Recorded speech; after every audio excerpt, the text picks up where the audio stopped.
Hello everybody and welcome back to the second round of the World Monoposto Sim Racing Championship 2026, and we're here in Bahrain. It is a double header to start the season, and what a race we had last week in Melbourne.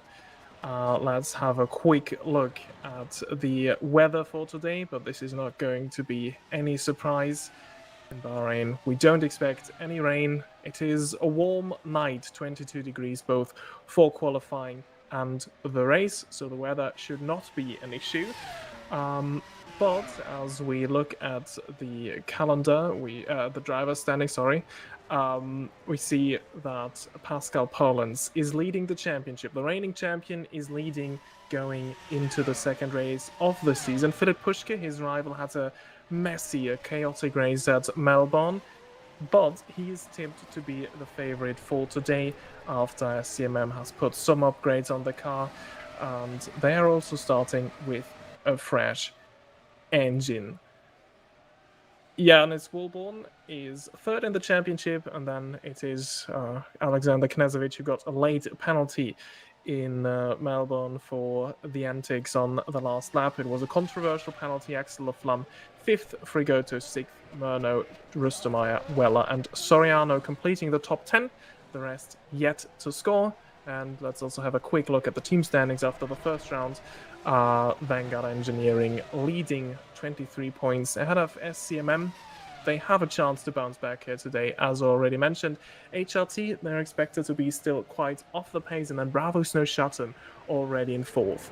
In 2025, they only scored 2 points across the whole season, and now they are already have more than doubled that amount of points. Then United Racing Club, Cesario, and Bassa Giulia, the remaining teams that have already scored, and we are expecting the qualifying session to start anytime soon. Now, I just had the call from Race Control that they will start and jump into the qualifying session any second now. We're still seeing the end of the practice session that they usually do. Apologies. Oh, now the graphics are updated as we are following Lucas Murno, who had a scrappy race at Melbourne as well. It was a very, very difficult one for him, the vice champion of 2025. And yeah, here is our reigning champion and current championship leader, Pascal Polens. It will be a more difficult day, as I've talked to Kevin Peters, team boss of Vanguard Engineering, because they don't expect such a dominant performance from him and their team today. As already mentioned, SCMM brought some upgrades to the car. Let's quickly talk about them, because as expected, we could see a very different packing order for this race here today. We have a lot of weight upgrades. Scuderia Cesario with a 15 kilograms update. SCMM 10 kilos less on the car. HRT 10 kilos. United Racing Club reducing by 5 kilos. Bassa Giulia also with a massive weight reduction update. Potenza Esport as well. Bravo Snow Shutton. Dano Design 2. And I just had the call. They will jump to qualifying in 2 minutes. So we just have to wait a couple minutes more. Excuse the delay. There was a longer driver briefing today.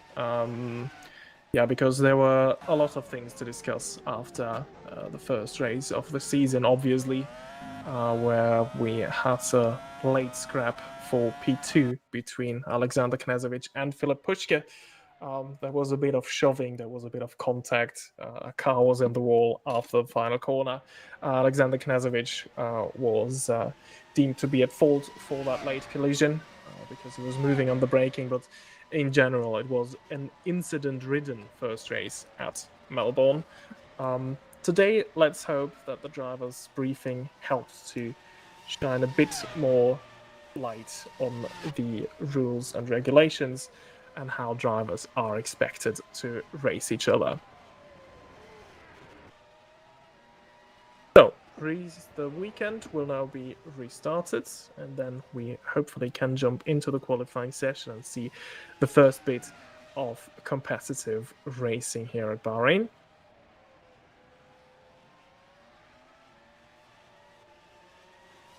Dominic Rustermeier in the United Racing Club. He had a silent performance at Melbourne, but a very good one. Double points finish for the American team. 8th for Dominic Rustermeier, who had a very strong qualifying, putting the car in 6th on the third row on the grid. Danny Weller started from 13th in Australia, but finished 9th in the end.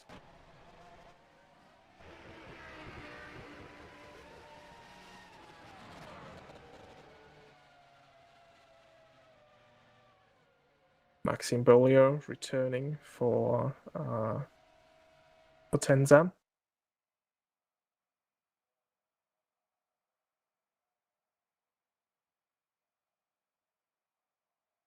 And Snapline Performance are making use of their reserve driver, James Rokai, for the first time this year. Last week, they only entered one car. This time, both of their regular drivers couldn't make it. Pesi Mikkonen isn't here today. So James is filling in for them.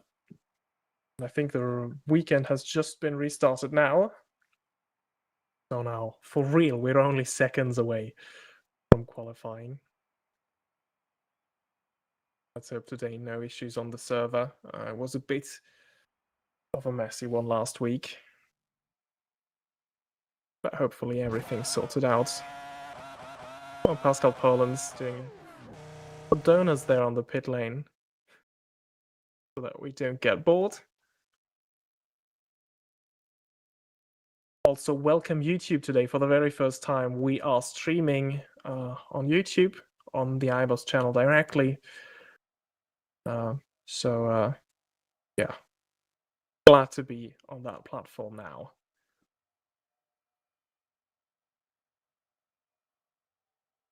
As always, I am connected to Race Control and I will get all of their calls. Yeah, I will keep you updated when there is anything going on there.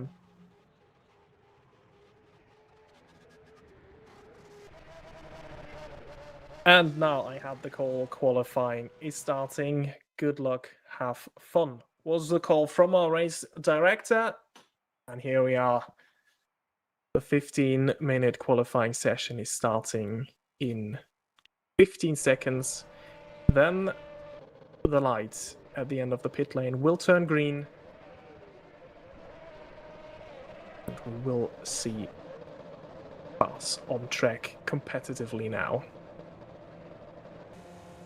There's already a bit of a queue. Alexander Knežević has won the race towards the end of the pit lane. He will be the first one to leave it.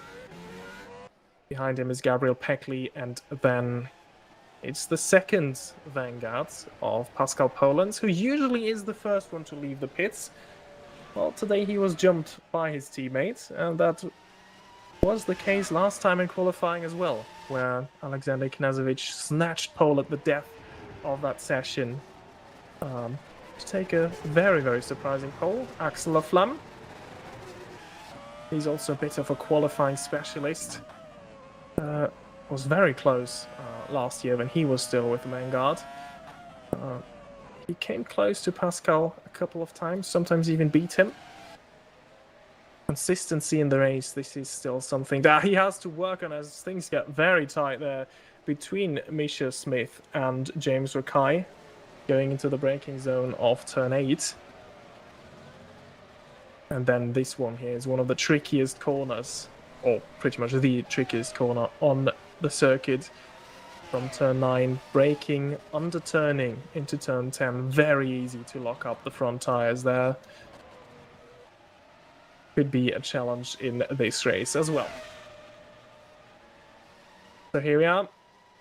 Knežević will be the first driver to start his flying lap.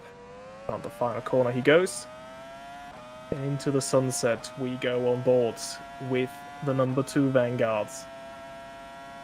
Can he make it 2 pole positions in a row?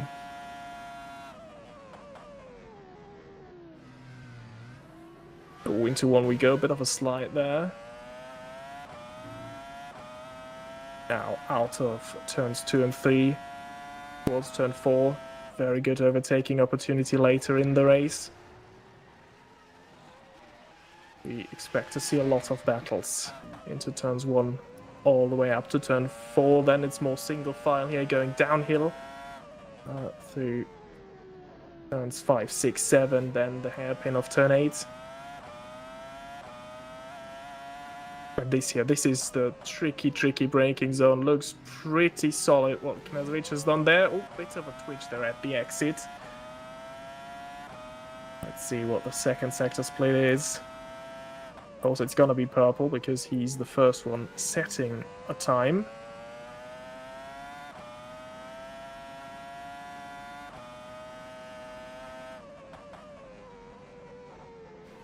And then the final sector is just 2 corners and a whole lot of straight line speed.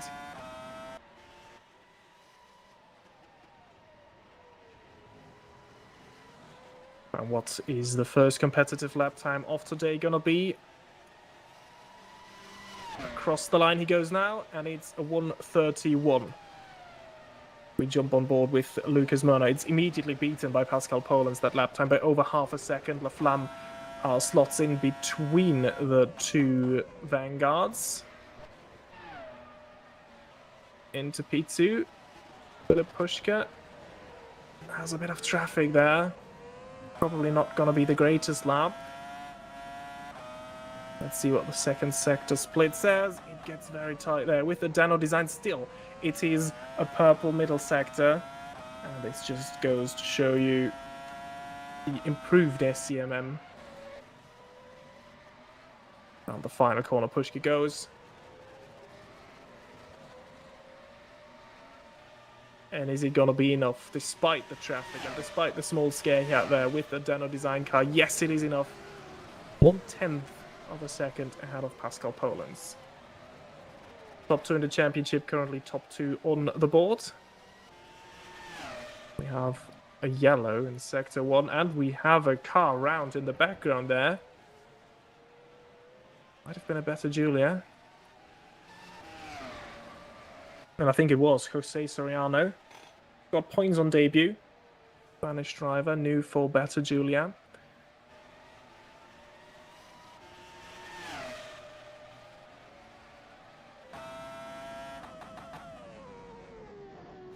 As Polens has just retaken provisional pole, but I think surely Philip Puschke will be able to respond. But let's first look at what Danny Weller is able to do. He's up to 6th. There goes Philip Puschke, personal best in the first sector, albeit a bit down compared to Polens' time. Here now up the hill, second sector split, and again, purple middle sector. This is where the SCMM seems to be very strong, and now we have that flat out final sector. To the final corner. Looks clean. It looks very clean. And across the line, it's an improvement, and again, Philip Puschke back on top.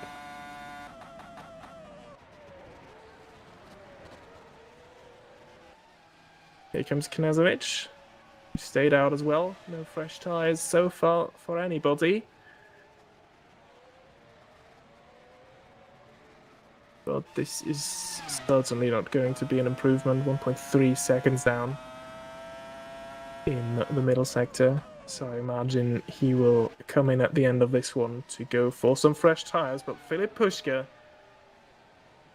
no brakes for him. Purple first sector.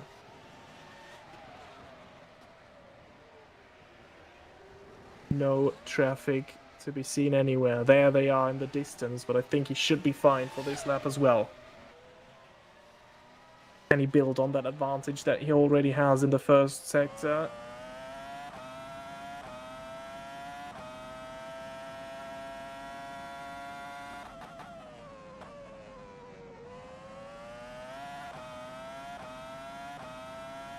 bit of a small correction he had to do there on the steering wheel out of turn 13. But this one still is going to be yet another improvement. Surely it is. No, it isn't. He abandons this lap, as we expect the track to go better, so to get better the longer this session goes on. He decides to better go for fresh tyres now and set a quicker, more competitive lap time towards the end of this season. Or I say more competitive. He is on provisional pole right now. As here we have the positive surprise of Melbourne. Very good qualifying for Gustavo Frigoto. Even better race P6. Best in Bravo Snow Shatten's team history. Last year, the best they could manage in their maiden season was 2 P10 finishes, and these both happened in races of attrition with a lot of chaos. As Lucas Murno has just put a time quick enough for P2, and he is again on an improvement. Purple first sector. Last year, Bahrain was a dominant show for Scuderia Cesario. Murno controlled this race from start to finish. Cesario brought big upgrades last year to this event. This year, it's going to be a lot harder for him. The whole season is going to be a lot harder. Personal best in the middle sector. But down on the pole time, very early on the power. Also having to correct. Final corner. Looks clean, but there was more room for him to take, and he abandons this lap. Axel Laflamme, purple middle sector. This surely is going to be an improvement. It might be good enough for the front row. And it is. Quarter of a second down from his teammate. 2/10 up, almost 2/10 up on Murno's provisional best, or best lap so far. Alexander Knezovic is also looking good, but they are losing a lot of time in the middle sector.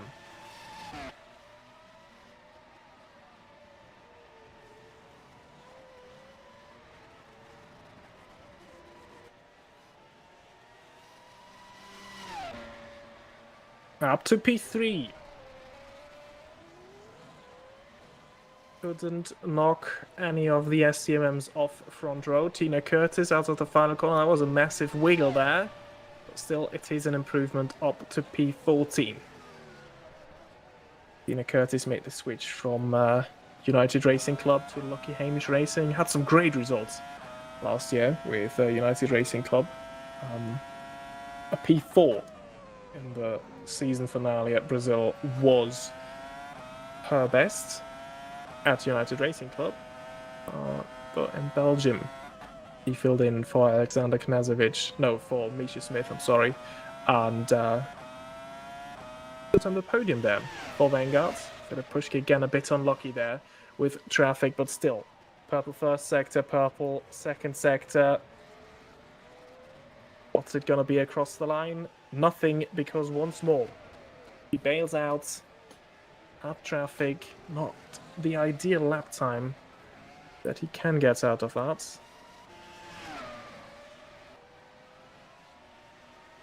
I think this is a sensitive choice because he the session is running away quickly. Only 4 more minutes to go, and you want to have the best rubber, the best track position at the end of that session.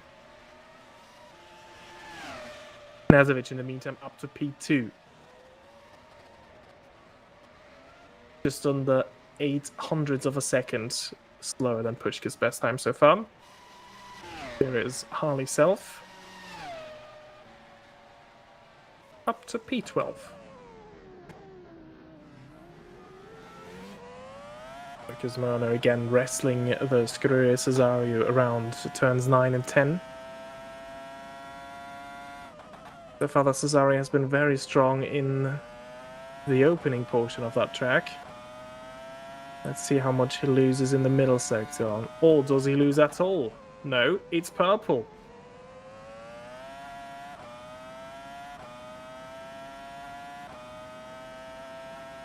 Dario have gone with a very high downforce setup. This surely will help them in the middle sector, but now it's just flat out running. This is where he surely loses time, but still, it is enough. It's a personal best last sector, and it is enough for provisional pole, and this is a statement of intent. Now, there needs to be a response from this man, for example.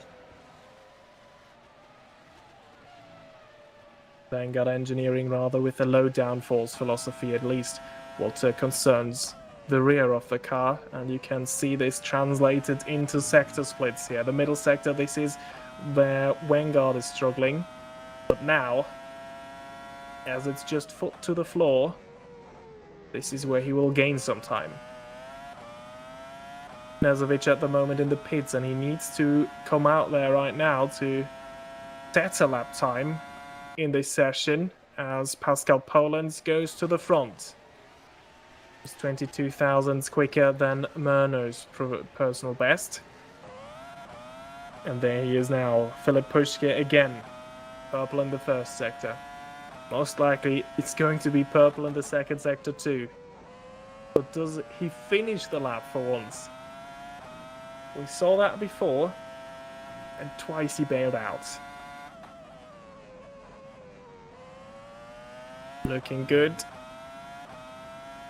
Let's just hope he doesn't trip over that car that you can see in the distance, but they're going flat out as well. This is looking handy out of the final corner. And I think it will be a new man on provisional pole, and by quite some margin. 0.6 of a second. As we see Yannis Wilborn slowing down, abandoning this lap, but he might have another chance. The HRT just not on the level yet. He was surprised by his podium finish, he told us, after the race in Melbourne, which, yeah, he only got due to some penalties and, yeah, general chaos. Pace-wise, he's had himself, they weren't there, and they were not where they hoped to be. Still need to find something in that car, develop it further. Oh, Asla Flam, big moment there into turn 9 and 10, and I think this lap is one for the bin. First sector not strong either. And I don't think there is enough time for him to improve. So Laflamme is out of the battle for pole position. I would say Knezovic still has a chance. But who can beat Philip Puschke at this track? Murno bails out. No improvement from the Brazilian either. Polens not looking too great either there on his lap. Puschke now in the pits, so no improvement from him.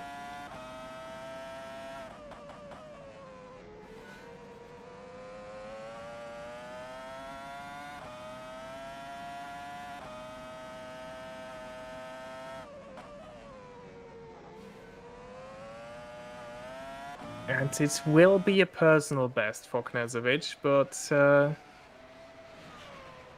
I don't think this lap is good enough to fight for pole position. Jose Soriano also on a flying lap still, as the time is over.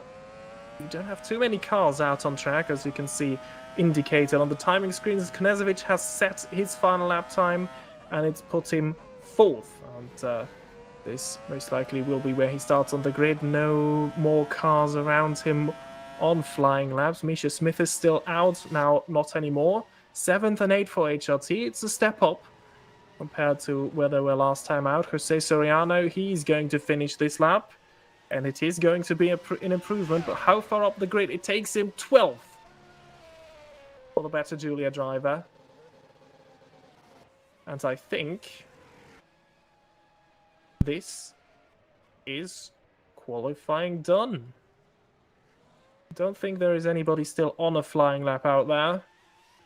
Knezovic was one of the last ones to finish his time.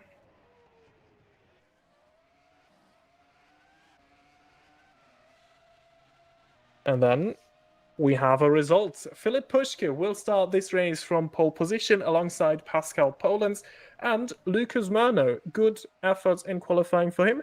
Knezovic in fourth. Axel Laflamme will be a bit disappointed in fifth, albeit with the exact same time. No, 1,000th difference between him and Knezovic. Gustavo Frigote, again, very strong qualifying effort. And then there is a big gap down towards the two HRTs, Misha Smith and Janis Wolborn, who will start alongside each other in row 4. Dominic Rustermeier, another top 10 qualifying for him. Gabriel Peckley then in 10th. And then Thiago Mello, again, good effort from the second Bravos Neuchâtel as well. Jose Soriano, Harley Self, Danny Weller, John Palaro, Maxime Beaulieu, Matheus Machado, Tia Curtis, Paolo Willami, and Daniel Benton Reader. Disappointing effort there, down in 20th. And then it's James Rokai on his debut, and Gabriel Gibet and Diogo Meneghetti completing the grid. Diogo Meneghetti hasn't set a time. I haven't heard anything from race control regarding any possible penalties. I will, of course, keep you updated.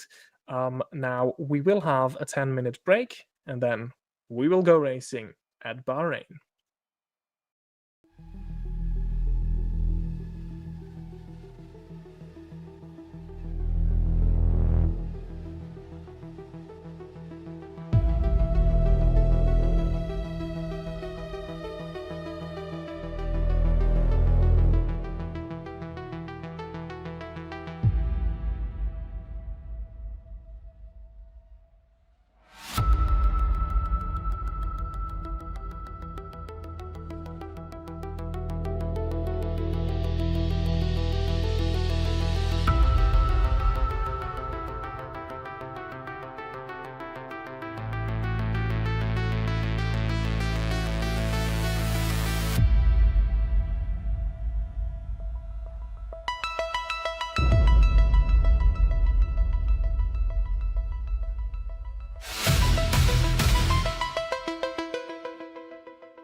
Hello and welcome back. We're just moments away from the race start for race 2 of the WMSC here in Bahrain. 1 minute warning for the race start I just received.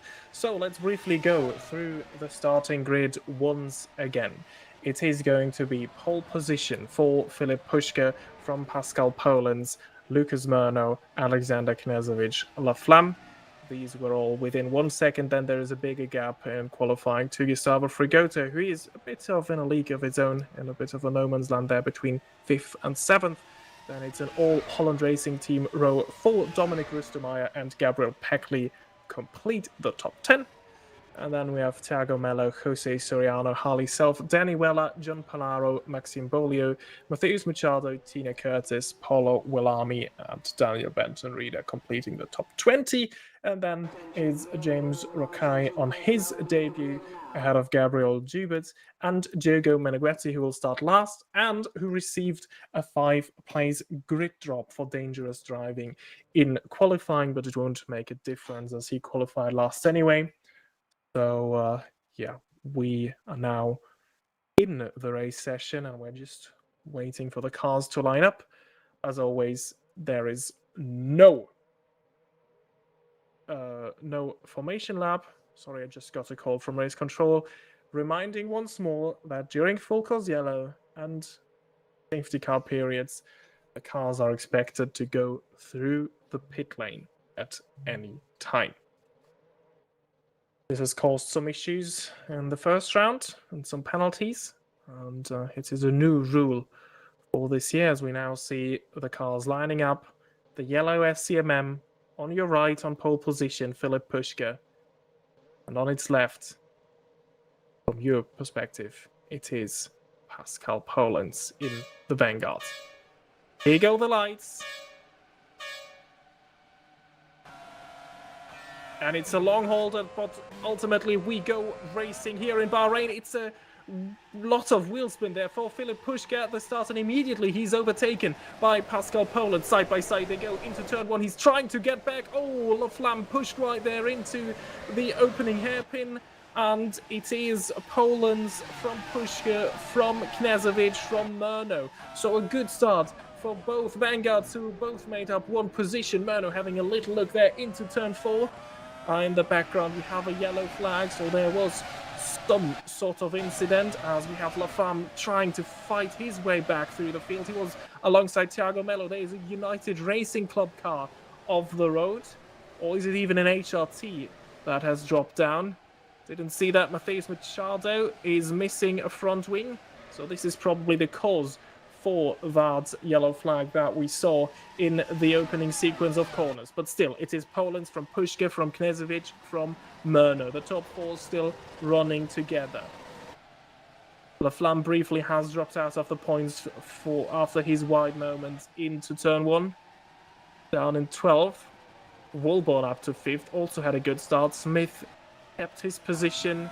And then they all moved up one spot because Laflamme was dropping. Puška now has a tough job on his hands because we expect the SCMM to be the quickest car around this circuit, but the Vanguard is quick in a straight line. Will be difficult to pass, and he will try to get that one done as early as possible. And you could see it there as soon as he drops out of the slipstream, he wasn't gaining as much. There's a bit of contact, them going side by side into turn 1, and side by side they still approach turn 4. Poland has the inside line. Puška round the outside. He tries it once again. He's very late on the brakes. Can he get the corner done? Yes, he does. He stays within the track limits. And I think he has now fully edged ahead. Almost running a bit wide down the hill there. There is an opening for Pascal Poland round the outside. Knežević is right with them as well. But he is just shown the edge of the track there by Filip Puška, and Knežević almost saw an opportunity to slip by his teammate. So hectic opening 2 laps here for the top drivers in this race, and most likely in the championship as well. Puška once more has to defend into 11. And again, there's just no room on the outside and at the exit for Pascal Poland. And now Puška will hope to drop him as fast as he can. Again, a reminder, there is a curse system that teams could opt for. Most haven't gone for it, but in the frontrunners, SCMM has the lighter curse system as Pushka immediately goes far to the inside there to try and break the toe and break the slipstream from Poland. But he didn't need to defend seriously into turn 1 as Murno misses the apex there a bit, sliding into the hairpin. And Laflamme fighting his way back into the points.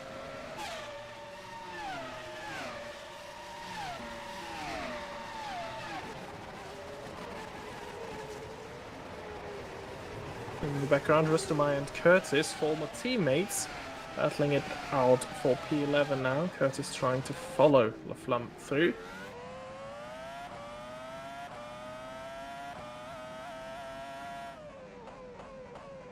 As Lucas Murno is still staying with the top 4.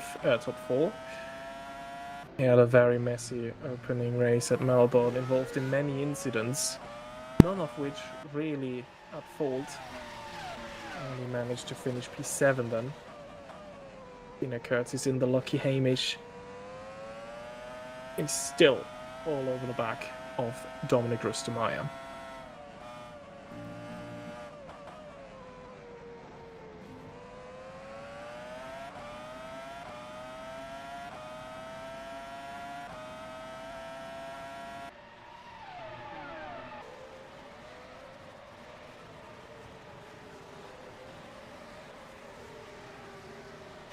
Oh, and we have 5-second penalties for the top 4 drivers, all of them. Pushka, Polins, Knezovic and Murno, because they were crossing the pit entry line. That was Pushka's very early dive to the inside the previous lap, and they all followed him, and now they have just all received a 5-second time penalty. Oh, and Maxime Beaulieu being dive bombed there by Thiago Mello. And surely this is going to be taken a look at by race control as well.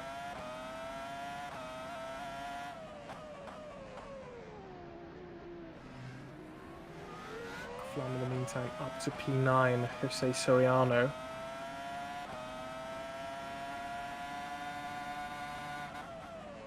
Making easy work there of Gabriel Peckley.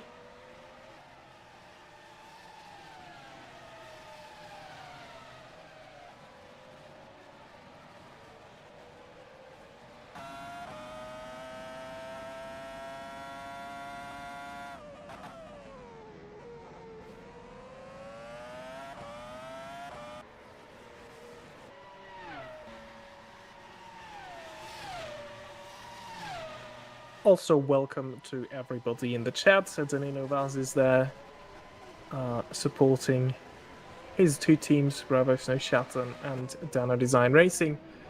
And Bravo Snowshatten once more going for a solid result here. But one of his drivers, Gustavo Frigoto, is now under pressure from Misha Smith, who also had a horrid start to the season at Melbourne. Crashed out in qualifying before setting a lap, and then in the race things didn't go better. He finished, albeit I think 2 laps down. Today could see a return to the points for the Dutch driver, as we are following Jogo Meneghetti in the Potenza. There's a bit of a train there. Danny Weller ahead of him, Jean Polaro, Harley Self, and Thiago Mello all running together. As Axel Laflamme is now just behind that Frigoto Smith battle that we've seen earlier. I think Laflamme will have a much easier job going past the HRT. And so already he's alongside. Smith forces him the long way, but again, as soon as he drops out of the slipstream, he's losing a bit of speed there on the straights. Well defended by Misha Smith. Flam back in the slipstream. Fortunately, we don't see how much curse he has left. Tries to outbrake him into turn 1, and I think he has done just that. Misha Smith is behind. He might get another shot into turn 4 to get back at him.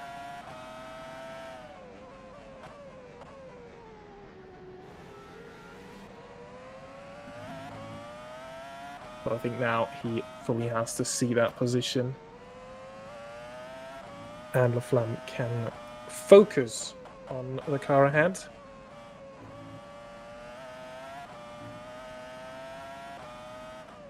As we're watching Tina Curtis, who has lost position to Maxime Beaulieu in 12th.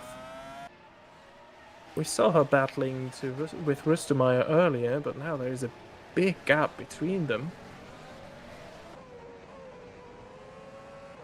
Oh, we just had an update. Yannis Wolborn has also received a 5-second penalty for crossing the pit lane entry line.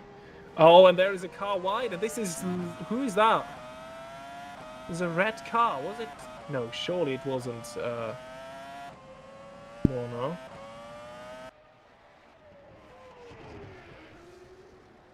Because Mono is still in 4th and still with the lead group of cars, and again, Pushki going right to the edge there.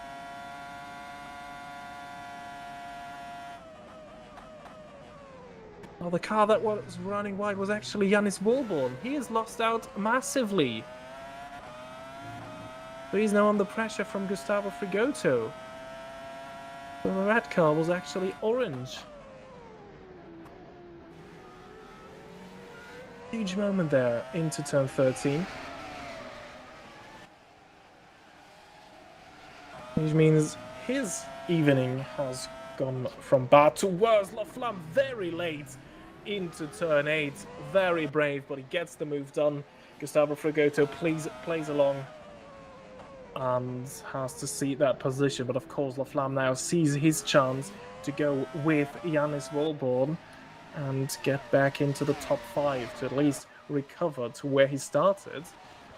And right now he isn't even too far back then, considering all of the cars ahead of him have received 5-second penalties, as Danny Weller is in the slipstream of who is that? I think it is Jean Polaro there. Pushka, fastest lap of the race now, making a break at it for it in P1. Oland's 2 seconds behind, and then Knezovic a further 4 seconds behind. Murno also dropping back from him. Remember, there is no DRS in WMSC. You may still see the boards on the side of the circuit, which are still there from the first 2 seasons in 23 and 24 that we had, where DRS was still present, as Diogo Menegatti has a battle here with, I think that has to be Daniel Benton Reader, starting this race from P20. Usually someone that we see regularly in the points. Well, not in this season so far.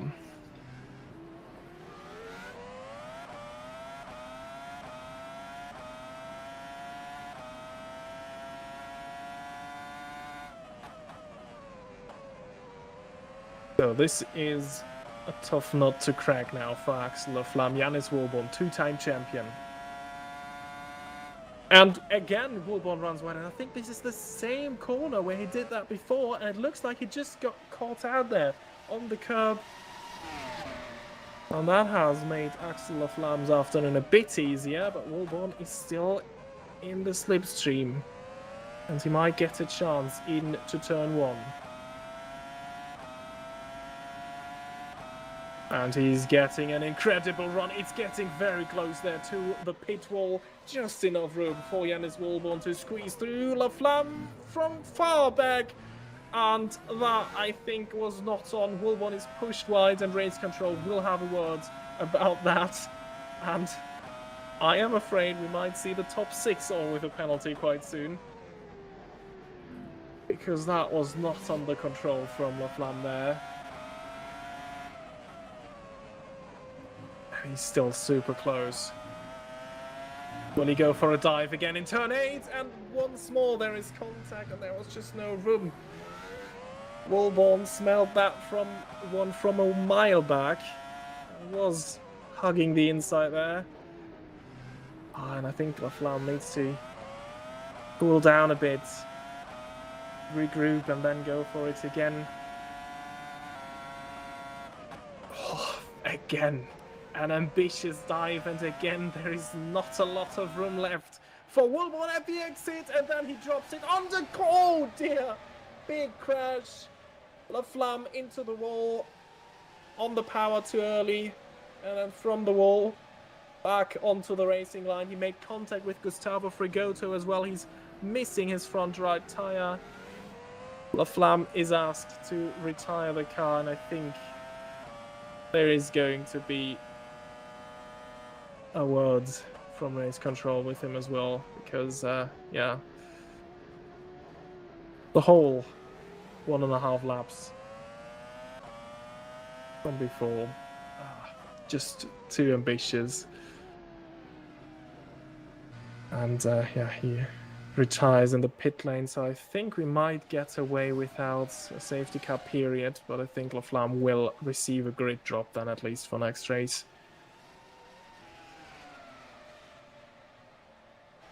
Because surely there will be some investigations going on.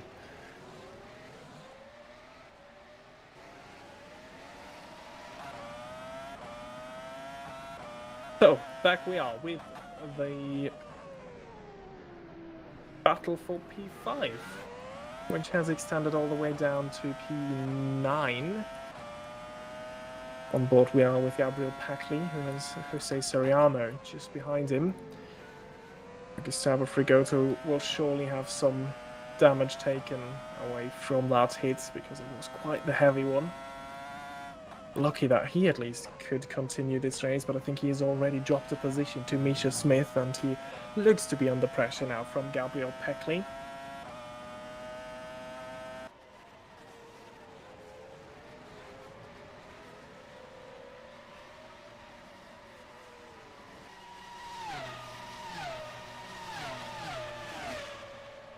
Frigoto, a master of defense. He's shown that last year already, when he had a ultra uncompetitive car and still was regularly seen fighting for positions and fighting with the material that he had to his disposal.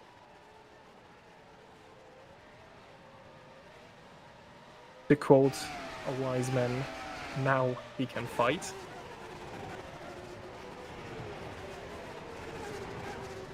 As Tina Curtis seems to be dropping even further now into the clutches of her own teammate Harley Self.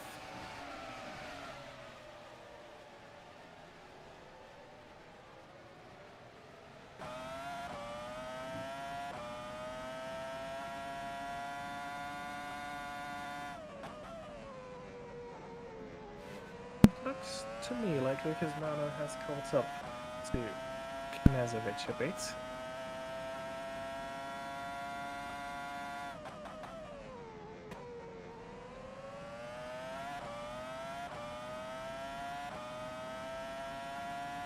But I'm afraid not nearly close enough to go for a move into turn 1, especially considering the very high downforce nature of that Scuderia Cesario. You can even see it on the outside of that car with a shark fin. And I think this is also what's helping Gustavo Frigoto at the moment, because Gabriel Peckley seems to be able to go a bit quicker. But he's just lacking a couple of kph on the straights.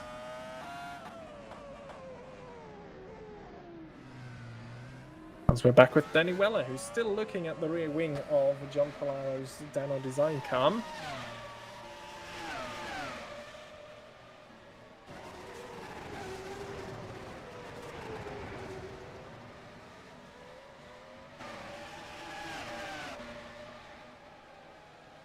I think the race has now settled into a bit of a rhythm where we're waiting on what they're all doing on strategy. One retirement only, Axel Flam, we saw that one live.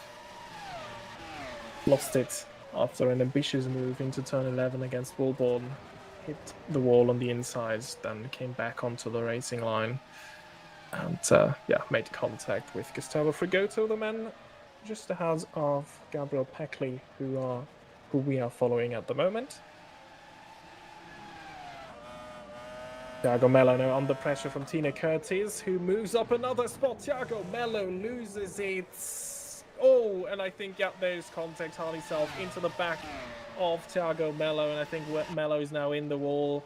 Front wing missing. Oh, again, a messy situation. Into turns 11, 12, and 13. I think that was a very good move by Tina Curtis. No issues there. I think Thiago Mello lost it on his own accord. Tried to save it. And then, Harley Self couldn't avoid him. Harley Self rear locking into turn 1. Copying Danny Weller. Nice and unchroniously.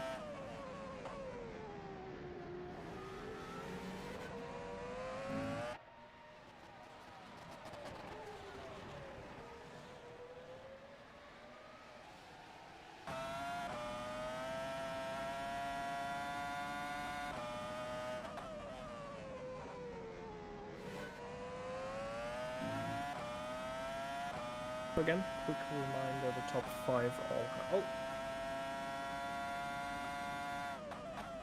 Oh! Okay, and we just got a call from race control between Meneghetti and Benton Reader. They have been reprimanded that they should leave each other's space, so there was a situation earlier that was deemed a racing incident. Daniel Benton Reader in the meantime made it past Meneghetti.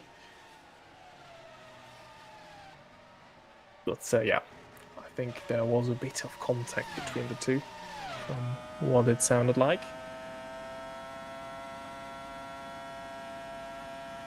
Once more, Jose Soriano having the measure on his experienced teammate, at least that is in WMSC terms. Soriano has raced in the GPVWC context. Joined us for this season at Beta Julia, and right now he's on for his second points finish in 2 races. But this time much more might be possible, because he is in a fight for maybe P5. As Peckley also slides around turns 9 and 10, and this opens an opportunity for Jose Soriano, and he has the straight line speed. Peckley has the inside line, and once more we go into turns 11. This has gone wrong earlier. Soriano backs out of that move, but Peckley loses it on the curb. Again, the same part of the circuit. I think he capped it out of the wall, but he has lost 3 positions. 2 positions, he was 8th.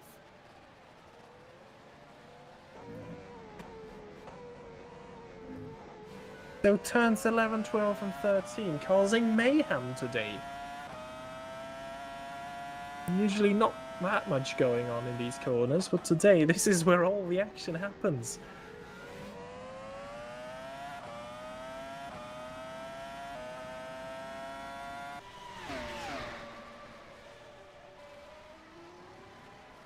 And then, John Palaro versus Danny Velo. We have the first cars in the pit lane. Gabriel Peckley is in. Let's see if he has to fix some damage, if there was contact with the wall. Harley Self is in the pits as well. I didn't see anything go wrong for him.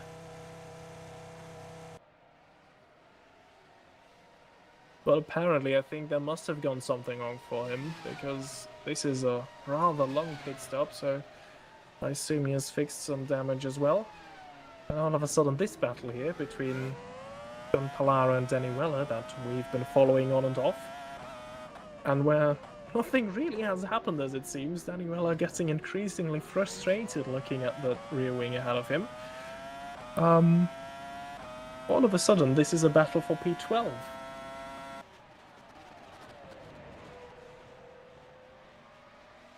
And this could turn a race of attrition. We've seen it in the past 2 years ago, when brakes were fading for almost half the field, and we had brake failures late on in this race, shuffling the order upside down. It cost Lucas Murno his maiden win back then. He had to wait then to Spa-Francorchamps till he took that one. As once more, we have a yellow in Sector 2.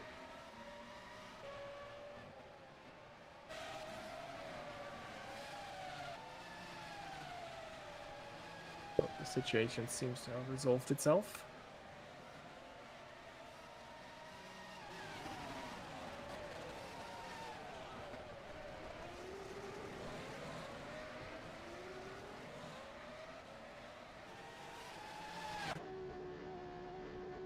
Paolo Willami, I think, was the cause of that one. He is missing a front wing. Yeah, Apex having a very difficult start to this season. Oh, that was a rather quick one. Or did he actually miss a front wing? Not even sure. Maybe that on-ball was a bit distracting, because that looked like a good pit stop, actually. And very close to his teammates, he comes out. So behind them. Oh, and Meneghetti and Benton Reed are together again. There seems to have been an issue earlier on. Oh, and this is important. First pit stop for one of the front runners. Pascal Polens getting released into the way of the lucky Hamish of Tina Curtis. Oh, this might be under investigation for an unsafe rejoin. There might have been an opportunity for Polens to serve a 5-second penalty. That lucky Hamish is running wide. But I didn't think Polens served his 5-second penalty. He stopped at the end of the pit lane for fresh tyres. But he didn't do the second stop.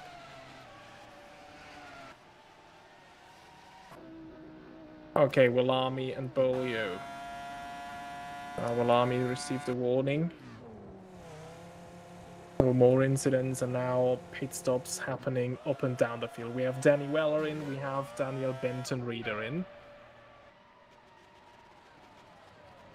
Does race leader Philip Puschke react to the stop of Pascal Polens?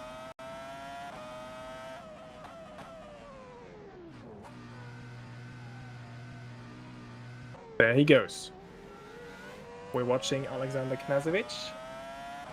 And he stays out and takes track position. Now it will be interesting to see, does Philip Puschke serve his 5-second penalty at the end of the pit lane? Murno passes by as well. So Puschke now stationary, getting his tyres changed. He's getting dropped. And now, what does he do at the pit exit? Yes, and this is what I would have expected from Pascal Polens as well. So Puschke has served his 5-second penalty with that, so this one is vanished. I'm pretty sure Pascal Polens did not serve his. So he still is running with that 5 seconds worth of penalty. And Philip Puschke has come out just behind Yannis Woolborn's HRT. Oh, and this again is a tough nut to crack, but round the outside he goes. And this is a determined move. And I think he's fully past now. So, here is the action once again.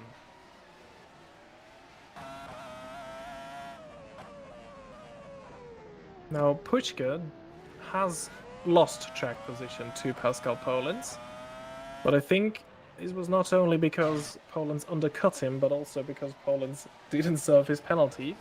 Could be a strategic choice, of course, by Vanguard.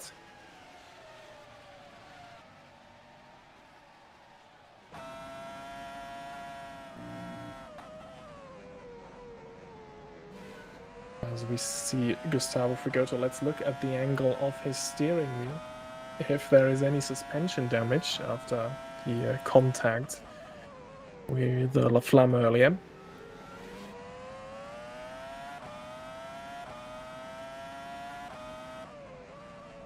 And that's Misha Smith coming in for his first pit stop as well. This is an interesting point in time now, because it would be a much longer second stint on these tires.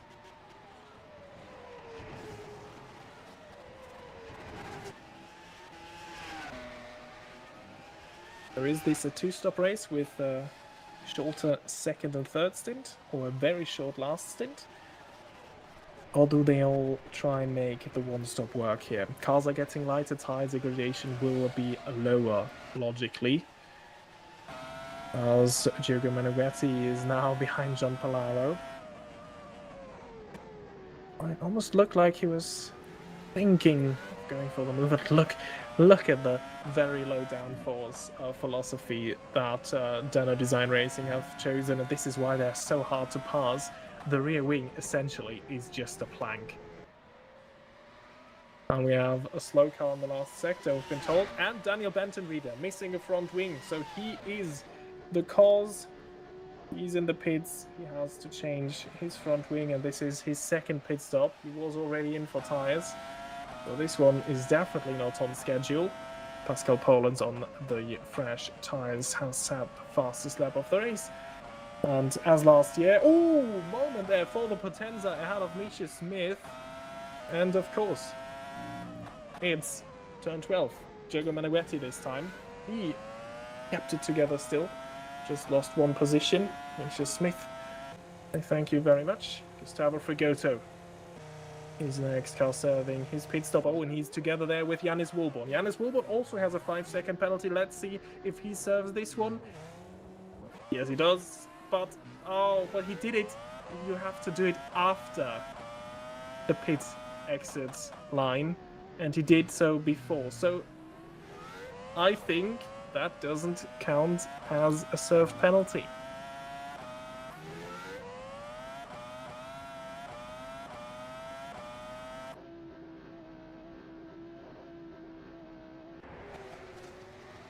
So these penalties causing chaos.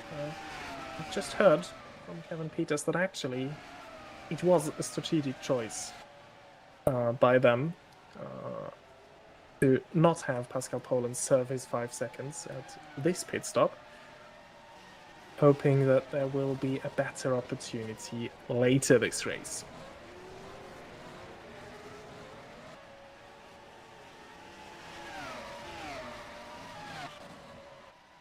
So let's look at this race in terms of strategy. We have Pascal Polens, who pitted lap 17,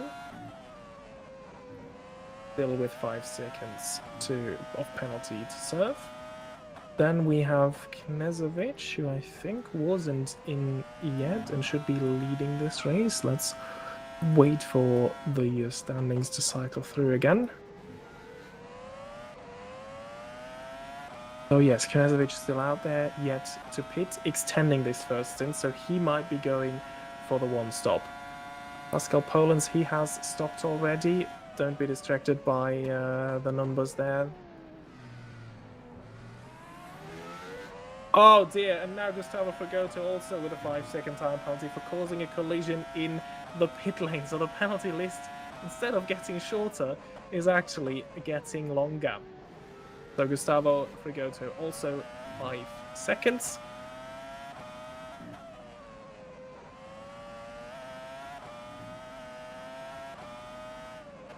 So causing a collision in the pit lane. We missed that in the live images.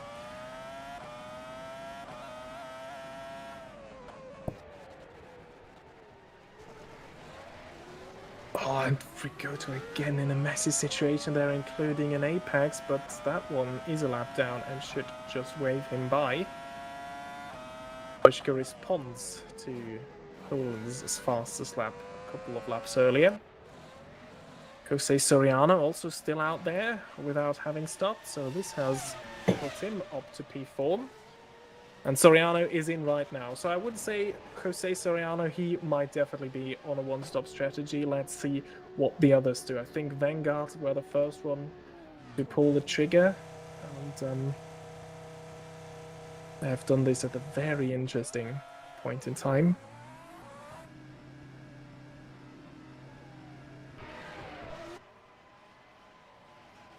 And Soriano comes out behind the two HRTs, behind Gustavo Frigoto. Oh, and now he has that Dano design car in his way. That is a lap down. He lets him through easily.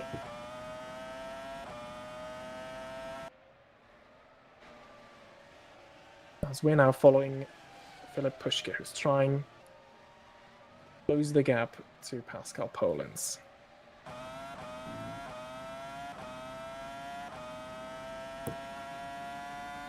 More information from race control. Gabriel Joubert has been warned for blue flags, and I think this was the apex that got in the way of Gustavo Frigoto that we just saw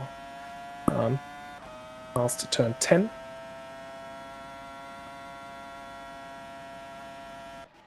Mono has also been in the pits. I am not sure if he served his penalty.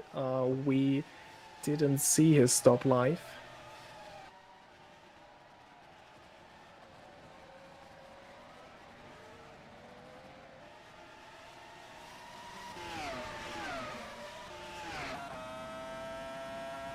I would assume that he did so, because I think for him there wasn't even track position to be gained by not serving it.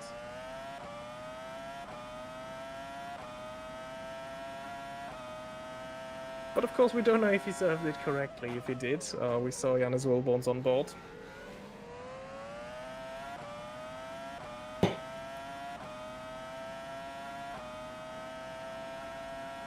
As now Danny Weller finally making a pass.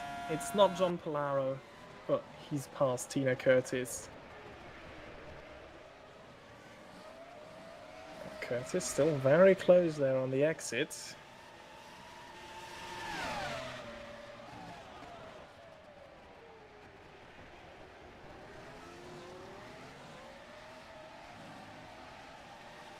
And now we're following Dominik Rustemeyer, one of the last drivers, together with Alexander Knežević, that still hasn't pitted. I think the same goes for Diogo Meneghetti, also still running out there.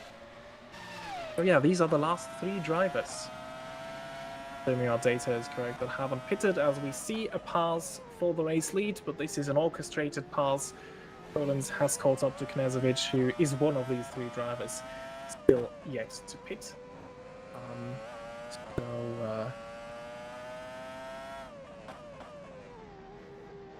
Could be very interesting towards the end of the race. And Rustemeyer is in the pits right now.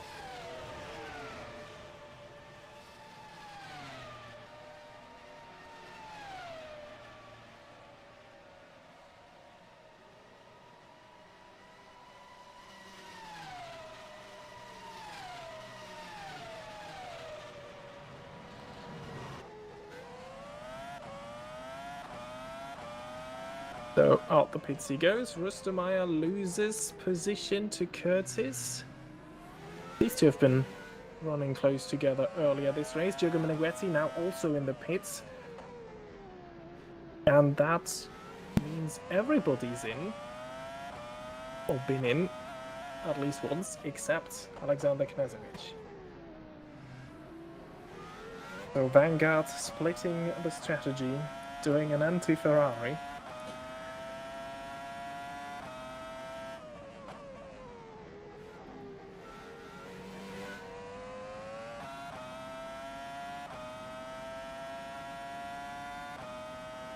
And this is going to be interesting as well. Filip Puška has caught up to Alexander Knežević, but for him, Knežević won't make this such an easy job. Down into 8. There you go. I think the first chance that he might get is into the tricky turn 11, maybe. Immediately, Knežević darts towards the inside. Not close enough to make a move.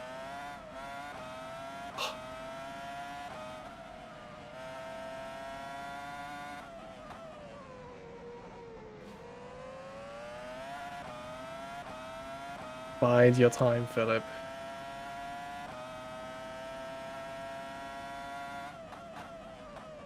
And this is now Knazovic getting into the way of Pushka, trying to create a gap for Pascal Poland. So this is what they've been trying to do. Now Pushka gets the run on the main straight. Can he leave it late on the brakes? Knazovic is very late.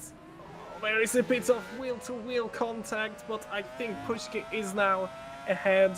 And this time, they managed to get this one done. Knazovic shows himself in the mirrors, but there's nothing to do. And I think it was like, it's almost a second that Pushka lost in that battle. And that, of course, creates that 5-second gap that Poland needs.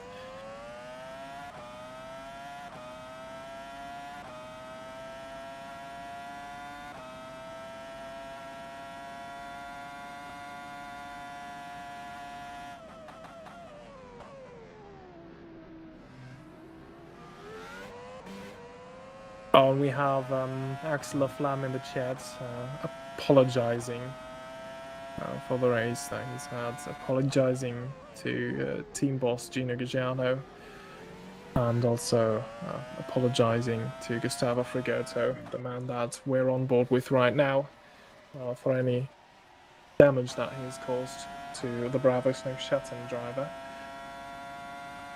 Frigoto is still running well, still in a fight with Misha Smith.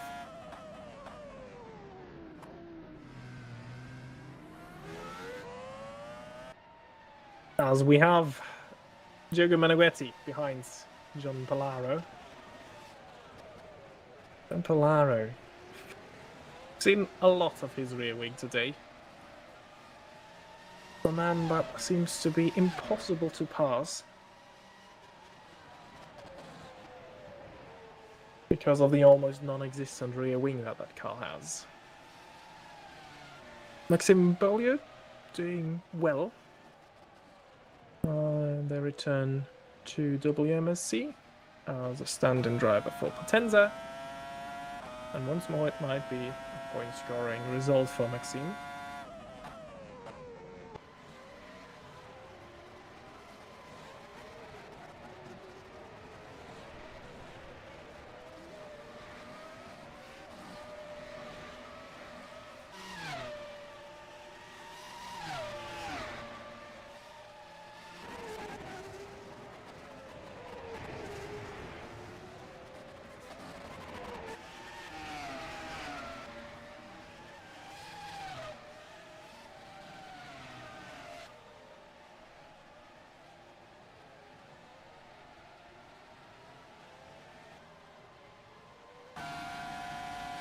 Oh, there it finally is. Is someone passing John Palaro? Diogo Meneghetti around the outside, which turns the inside for 2. It gets very tight there at the apex. But that is Meneghetti through for the moment. Can Palaro do something into turn 4? Shows himself, but he has to stay behind, so Meneghetti did the thing that seemed almost impossible. Or at least it was to Danny Weller in the United Racing Club. And look who arrives at the scene. Pascal Poland is trying to lap them. And there at the exit of turn 8 for Palaro. Almost dropping the car, and now I think he's dropped it into turns 10. And I think that is the disadvantage of that very flat rear wing. The car so difficult to drive. We heard that in the WMSC chat after a round 1 in Melbourne. These very low downforce cars, unsurprisingly, very hard to drive in corners. Oh, Smith drops it into turn 4, drifts across the apex, and Gustavo Frigoto gets that opportunity to get by. But now he also needs to drop Misha Smith, because Frigoto, like so many of the front-running drivers, has received a 5 seconds time penalty.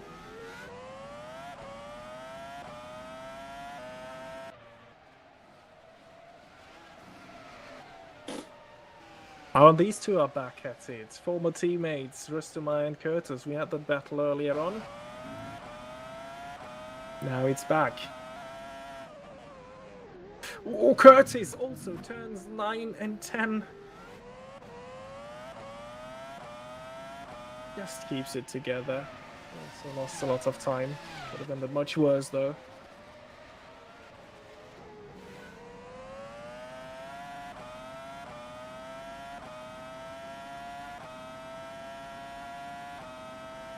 They're all playing with fire with that pit entry line. I think Frigoto are trying to unsettle Misha Smith there a bit, try to force him to make the mistake of crossing that entry line. The drivers have been told this before the race, to not cross the pit entry line.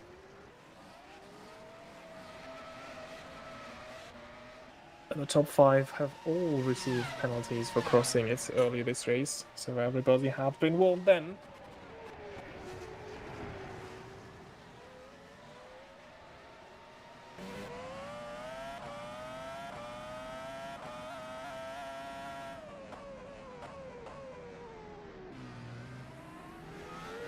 This could get a bit stressful now for Frigoto and Smith as they are approaching some back markers. And I think they're in a battle of their own. But Better Julia gets out of the way nicely. That was Daniel Benton Reader.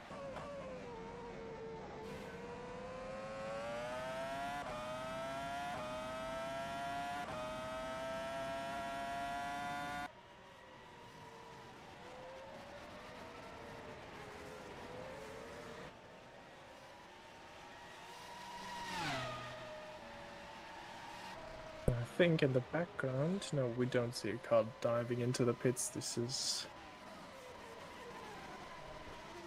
some back marker letting some drivers through. I think that might be James Rakai. Who had, yeah, pretty silent, uneventful debut so far.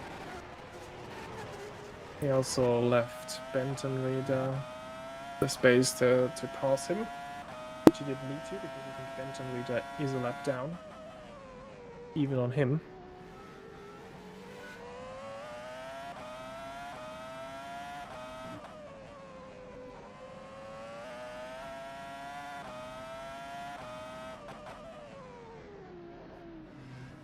As again, I think we're reaching a bit of a stalemate phase in this race, but we're not sure. And we're waiting how the strategies will turn out in the end. Every driver has been in the pits at least once at this point. Knezovic stopped at the end of lap 28, so he's now down in 4th. Again, we don't know whether he served his penalty or not, but I assume he did. So the only drivers where we're very sure that they are still having penalties of 5 seconds to serve are Gustavo Frigoto, because he received it after the... Oh, hang on, there is a battle. Maxime Beaulieu is now finally making it past Gabriel Peckley. But Peckley's fighting back into turn 1. Oh, there's a bit of wheel banging. Peckley stays ahead. There's a yellow in sector 1 because, yeah, Maxime Beaulieu is round.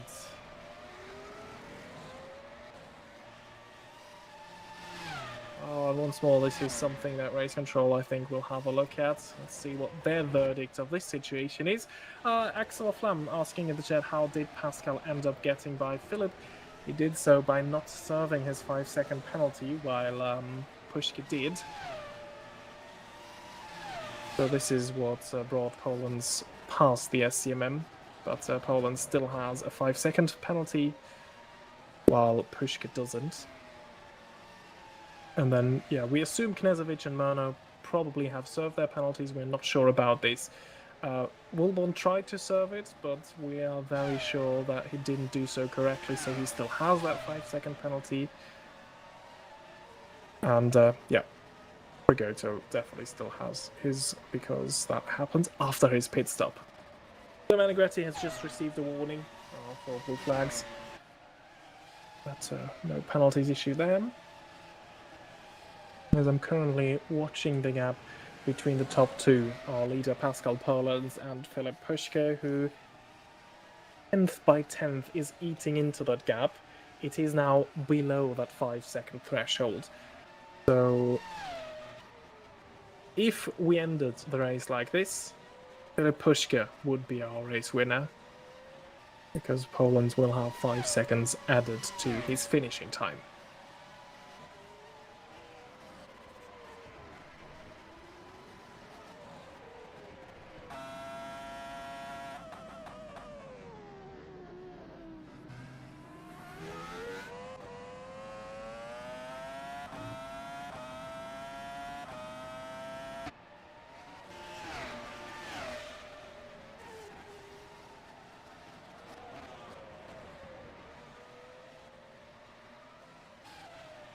And Jose Soriano adjusting himself well in WMSC. He's just behind Misha Smith. And there has been a moment for exactly that, Misha Smith. And Smith had a brief defense down on the inside there. The incident between Peckley and Bolio will be looked at after the race.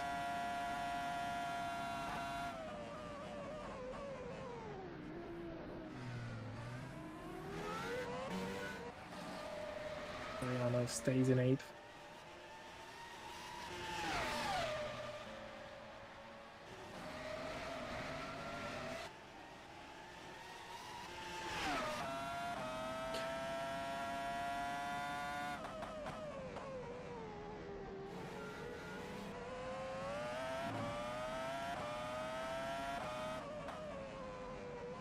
Apologies, we seem to have some small connectivity issues right now. Stream is buffering, loading here and there. As reported by Axel Flam, and I have the same here.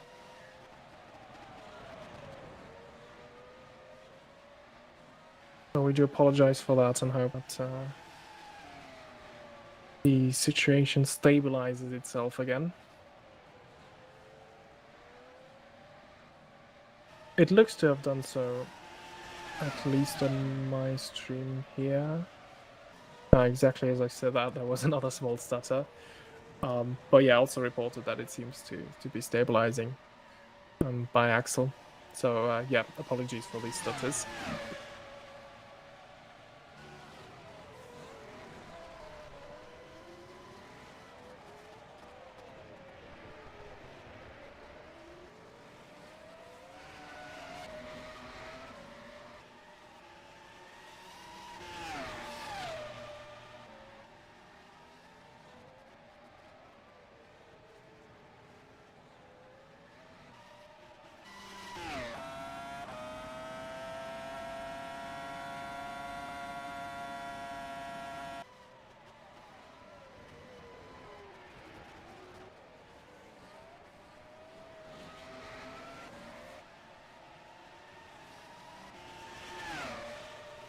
And we have another 5-second time penalty. John Palaro ignoring blue flags. I think this won't be too relevant for the points implications of this race, as John Palaro is well out of the points down in P16 at the moment. So the list's getting longer. Puschke, Polens, Knezovic, Murno, Woolborn, Frigoto, and Polaro have received 5-second penalties so far.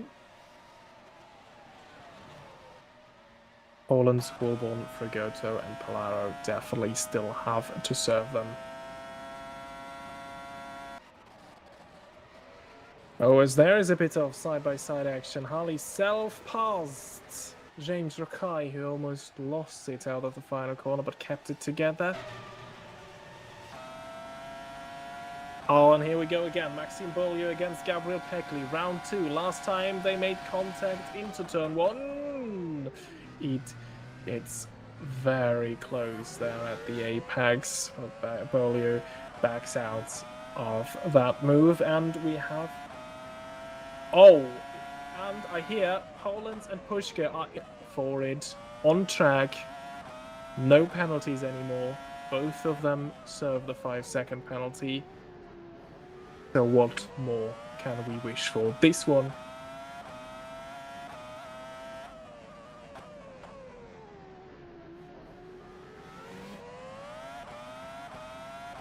Sorry, just had a call from race control.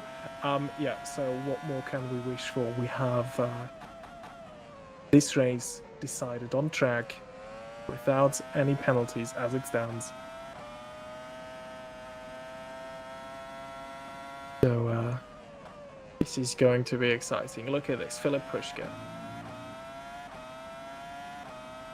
The only drivers left with 5-second time penalties, so Wilborn's penalty counts as saved, and confirmation that Knežević and Murno have also saved them. So the only ones remaining, Rigoto and Palaro. This gives us room to focus on this battle here. Again, it is Filip Pushka against the Vanguard late this race, but this time it is for the win. Pushka got a bit overambitious in Melbourne a couple of times, but today he seems a lot more collected, a lot more focused. And he's still... Oh, Poland is running wide, and I think that has done the job already. He just had to wait for the mistake, and it came.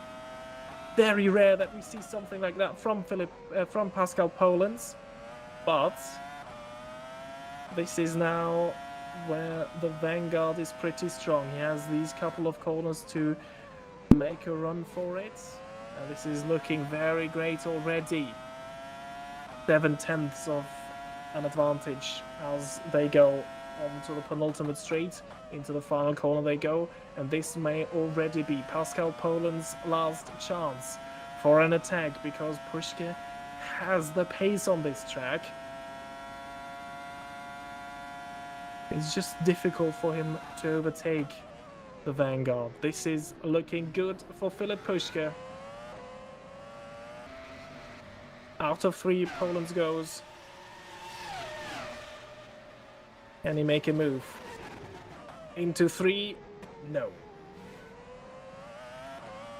And now this is the opportunity now for Filip Pushka to run away with it. If he can build a gap now in the technical middle part of the circuit, then I think things are looking good. Frigoto now in the pits as well. But we rather focus on how Filip Pushka is managing this situation here.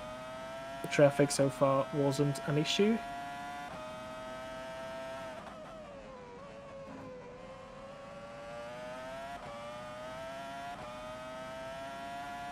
And Frigoto and Smith in at the same time. This is also very interesting. Smith doesn't have a penalty. Frigoto does have one.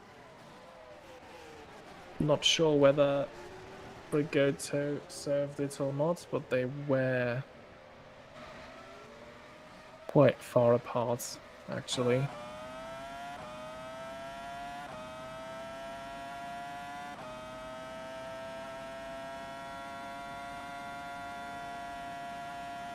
That's immediately fastest lap from Filip Pushka, but he hasn't quite dropped Pascal Poland, so he can't afford to make any mistakes as the Potenza dives out of the way quickly there. No, in for the second time. And this could also be very interesting for P3, because I assume Knežević isn't stopping anymore. He's going for that one-stop strategy. He managed his tires until lap 28, which is exactly the halfway point of this race. So if he can do this once again, he will be fine. But Murno, now 15 seconds behind him, is on fresher tires. Can Murno go for the podium? Can he close that gap? Well, we are about to find out in the next 17 laps. Jose Soriano Well, he was quite late for the first pit stop, 22 laps on that set of tires. He is in as well. Maxime Beaulieu also, so second round of pit stops well underway now.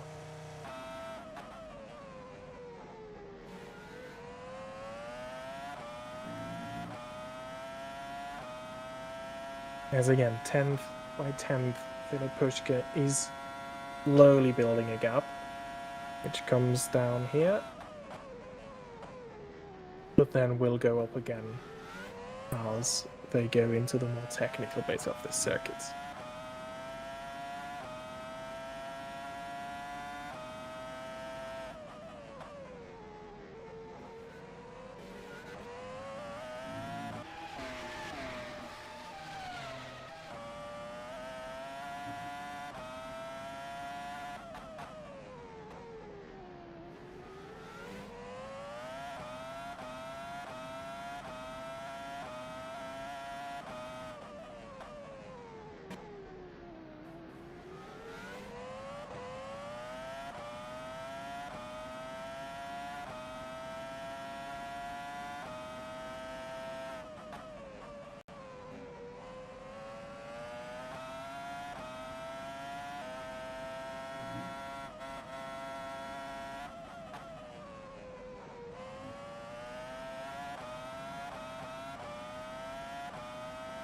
So far, they're both managing the traffic well, but this could now become an issue. Poland gets a bit of slipstream from that Bata Julia,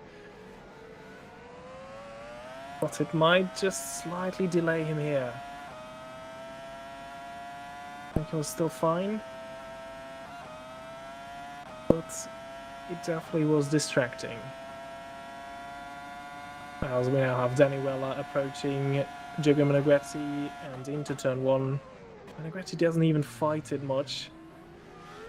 Weller is passed.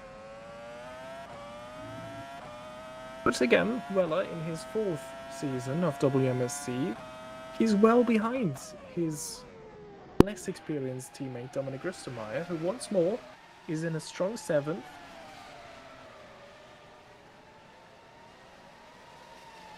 And also, once more, not to discard the performance of Gustavo Fragoto, who once more is in 6th, splitting Wilborn and Rustermeier.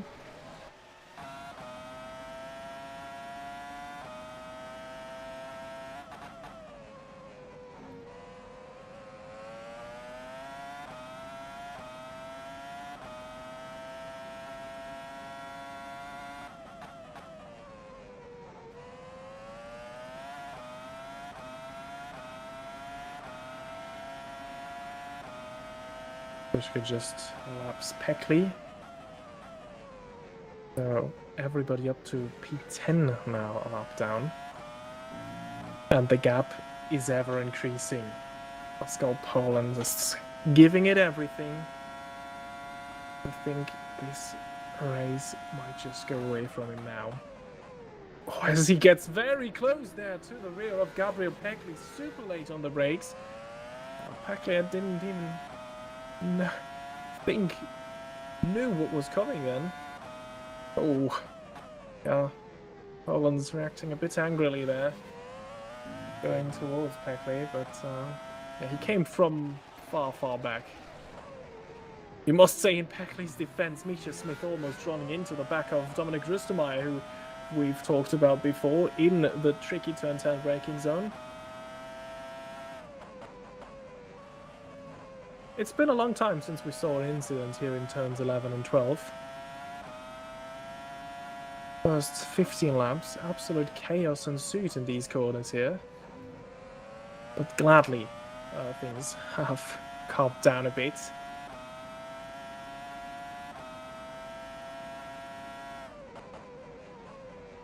As Rustermeier and Misha Smith now coming across one of the Apex Magna Motorsports cars. No, actually it isn't, sorry, it is Rustermeier. So this is actually... No, wait a second. So this is the Apex that I saw. That is a lap down. And then, yeah, this is the battle for P7. So it's Rustemeyer, Smith, and Soriano. So there indeed was an apex that just got out of the way on the pit straight. But Smith is super close to Rustemeyer into the braking zone of 4, but he stays behind for the moment.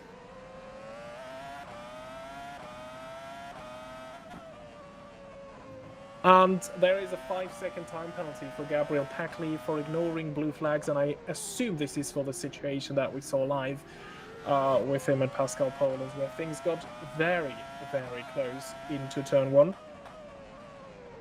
So we have another 5-second time penalty to add to the list.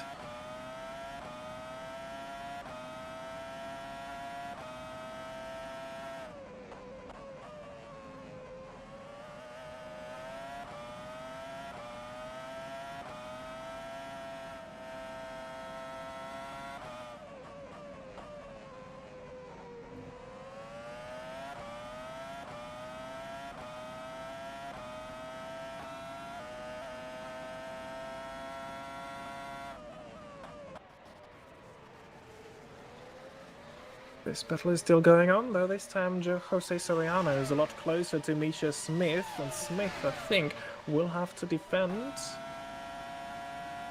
Now he can actually use Dominic Rustemeyer's slipstream. Jose Soriano lost on the straight.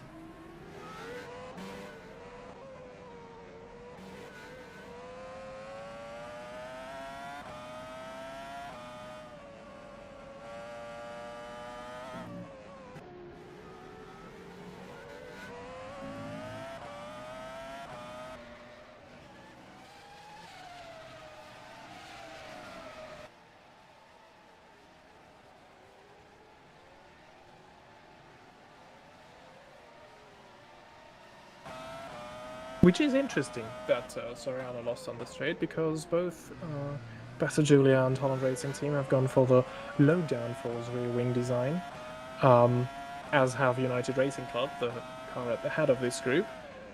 So it is interesting that Smith was able to get away from Soriano there.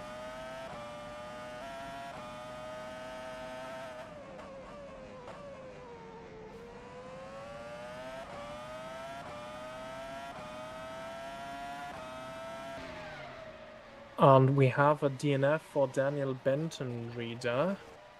Didn't have that one on screen, so I assume he just went into the pits to retire. So he's just our third DNF of the day. As Smith is now finally going for that move against Rustemeyer. Down into turn 1 we go. Once more there is an apex that goes up the road to let them pass. And Soriano, he can follow through eventually. Can he? Into turn 4, late on the brakes. He outbrakes him. Can he get the corner done? Yes, he does, and he's fully ahead. And that was a bad start to that lap for Dominic Rustemeyer, as he's lost 2 positions in the blink of an eye.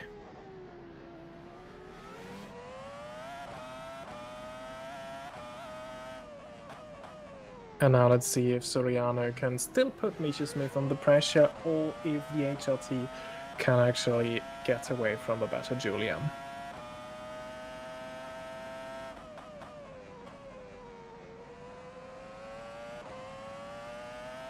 So Soriano, he has a lot of potential to become a big thing in WMSC. Doing incredibly well.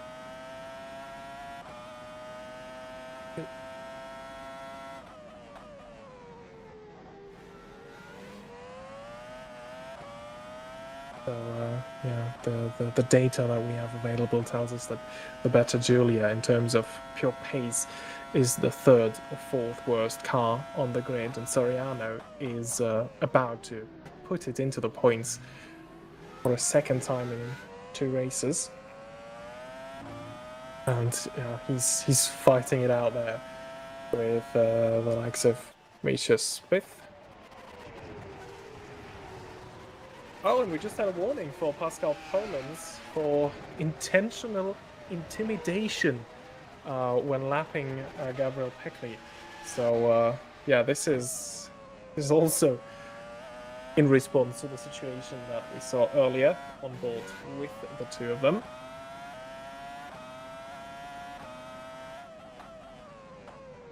As again, we're following Philip Puschke, our race leader.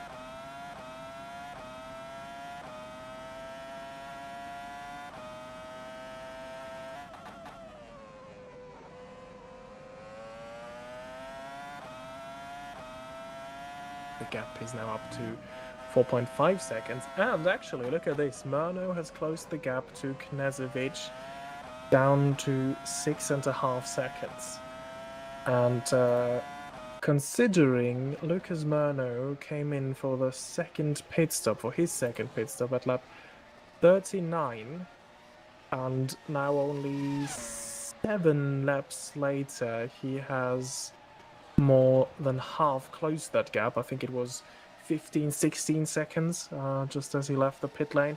I think we will see a very interesting battle for the final spot on the podium once again. And once again, Alexander Knežević with the odd strategy, not going with most of the others, so going against the tide. He's trying to make this one work, as he did in Melbourne, and there also it was in the last laps of the race when he lost that podium position. But the same fate could await again. Oh, and we have a 10-second time penalty for James Roquet in the snapline performance for ignoring the blue flags. He's down in P19.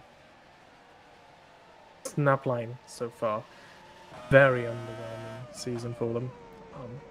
In both races, only fielding one car.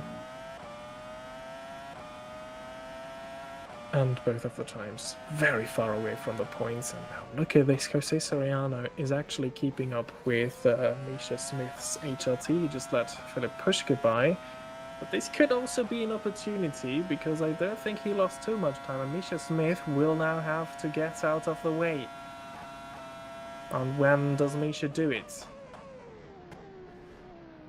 Waits now, but I think now he really has to get out of the way. And he does so, and there goes Soriano. But I think oh no! Misha Smith didn't manage it well. Oh, he spun out there. Did he make contact? Oh dear. Oh, front wings off. That looked very odd. Did he lock the rear wheels there? Just as I was about to say, Misha Smith managed that one well. Now this is a long way from the pits, and look at that, there is also some suspension damage, the way the wheels pointing in a straight line. Oh, it would have been the return to the points, and now he also drops it on the curb. Just stays out of the wall. Oh, this is dangerous now. There's one of the United Racing Club cars, Denny Weller, passing by, hoping not to get collected by the HRT. Yeah, this is super frustrating.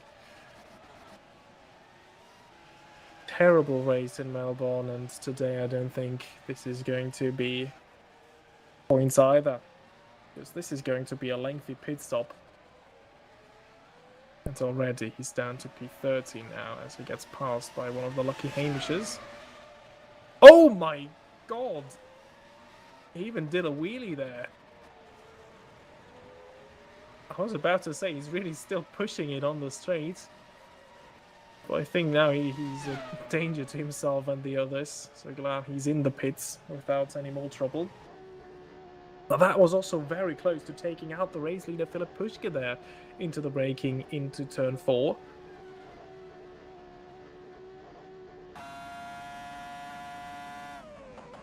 As we are now following on board with Lucas Murno.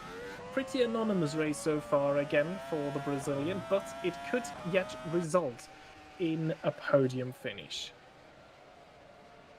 There is Meneghetti in the pits.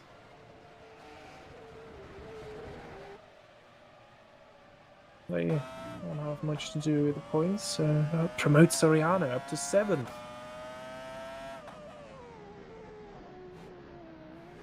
Maxime Beaulieu for Potenza is now in the points.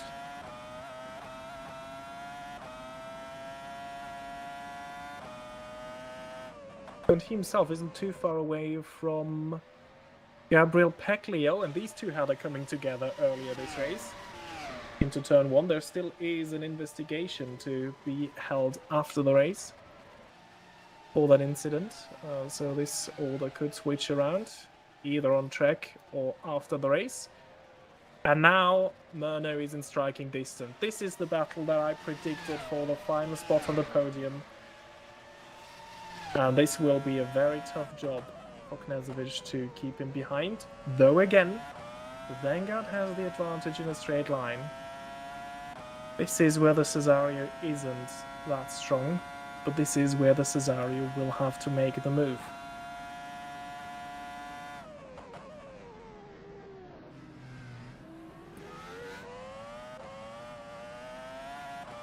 Oh, Peter Davies Racing in the chat coming up with a new nickname for Misha Smith, Wheelie Smith. Yeah, that was an incredible bit of action. My stunt he put off there.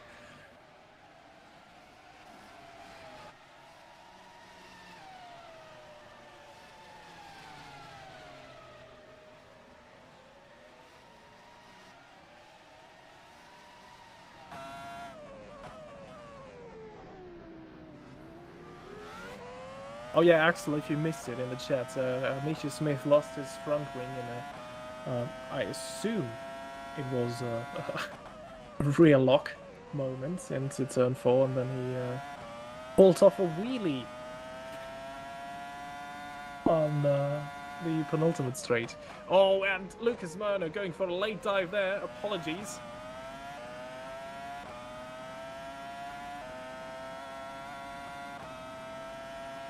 But this is the sort of move that Lucas Murno has to come up with.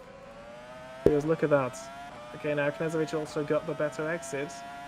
But I think even with Slipstream, there isn't much to be gained for Murno on the straights.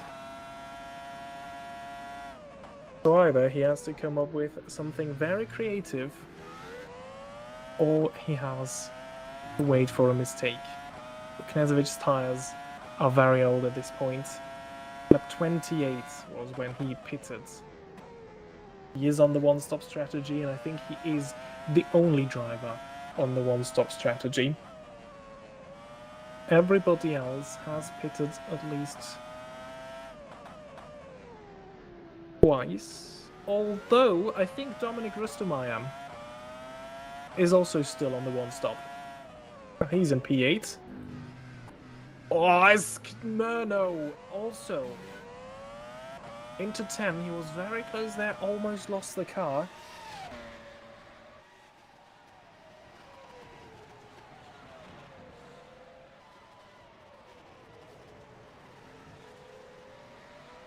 Yeah, this is the other man still on the one-stop strategy, Dominic Rustemeyer. He's being caught by Gabriel Pecli, who might have the same issue. Is he going for the dive into turn 1? Very half-heartedly. Now maximize the exit and then try it into 4. Rustemeyer defending the inside. There is a bit of an opening now. Pecli tries it round the outside. He will have the better traction. Well, he wasn't alongside, and Rustemeyer closed the door then at the exit. I thought it looked like Pecli was preparing for a dive into 8.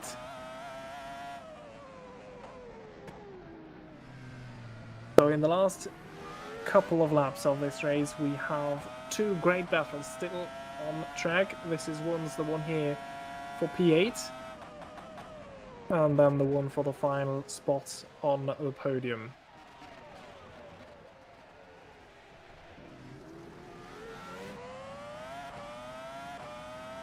Murno has caught up to Knežević again.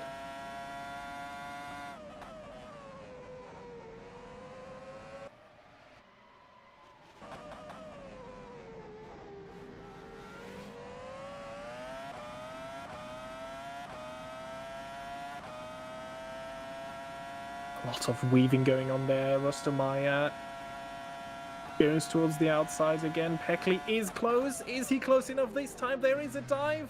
There is a slide. There is just enough room for Rustermeyer on the exit.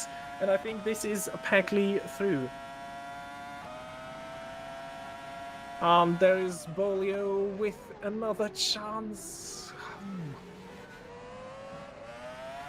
Oh, but the exit isn't good for Rustermeyer, and I think this should allow Bolio through. Again, with a half-hearted dive. But ultimately, it paid off. So now we can focus on this one here.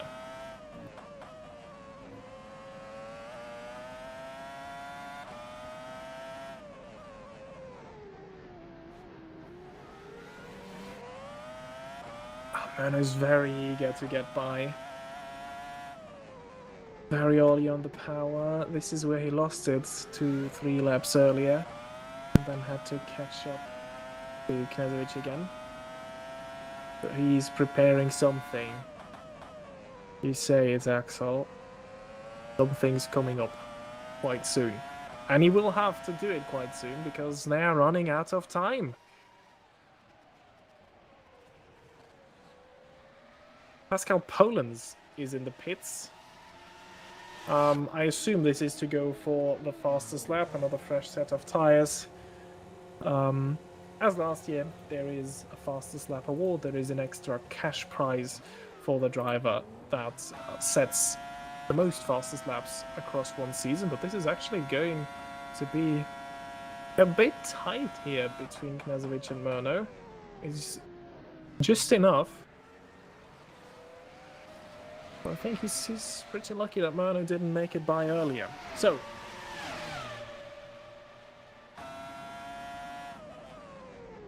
Murno is going to have to get creative.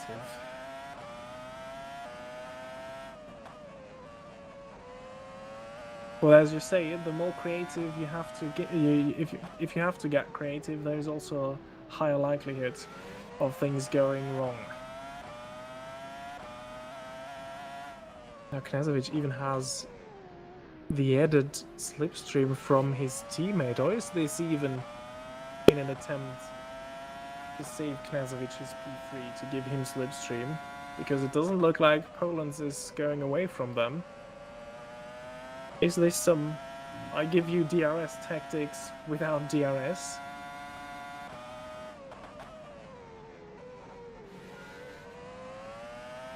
Almost like in qualifying, he's giving him a tow.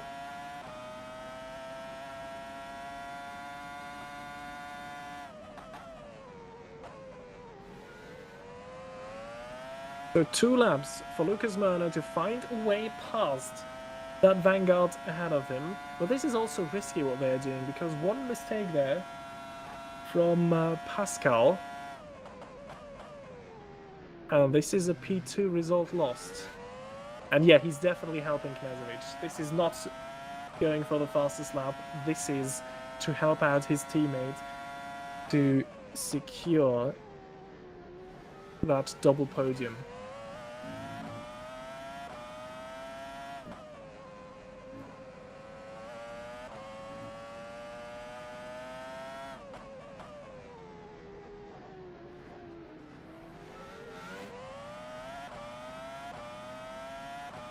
And again, it's going to be a last lap battle for the podium for Alexander Knežević, but this time I think he's in a better position than he was at Melbourne.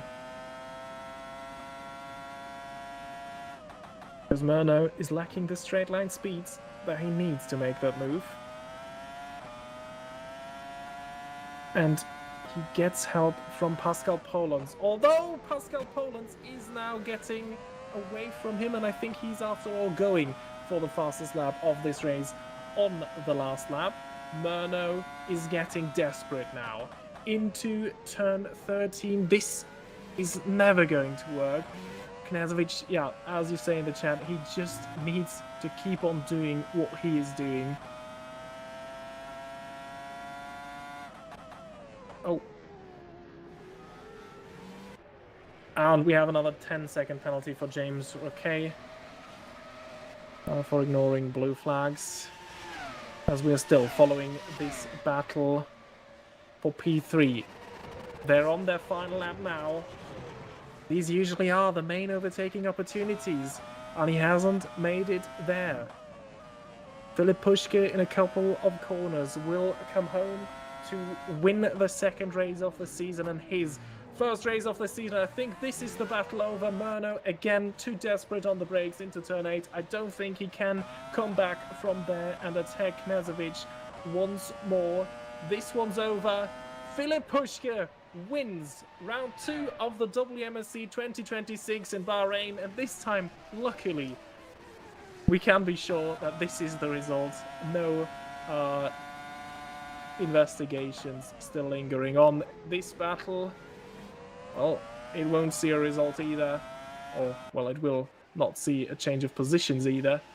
Heckley fends off Bollier, and then here come Poland's Knežević and Murno to finish in that order. Murno gave it everything and maybe even a bit too much. But he didn't find a way past the vanguard. Poland finishes second, and Knežević with his first podium of the season. And then Janis Woolborn in a bit of a no man's land for HR team. Still an eventful race for him. He will come home 5th. A couple of seconds behind him is Gustavo Frigoto, who will repeat P6.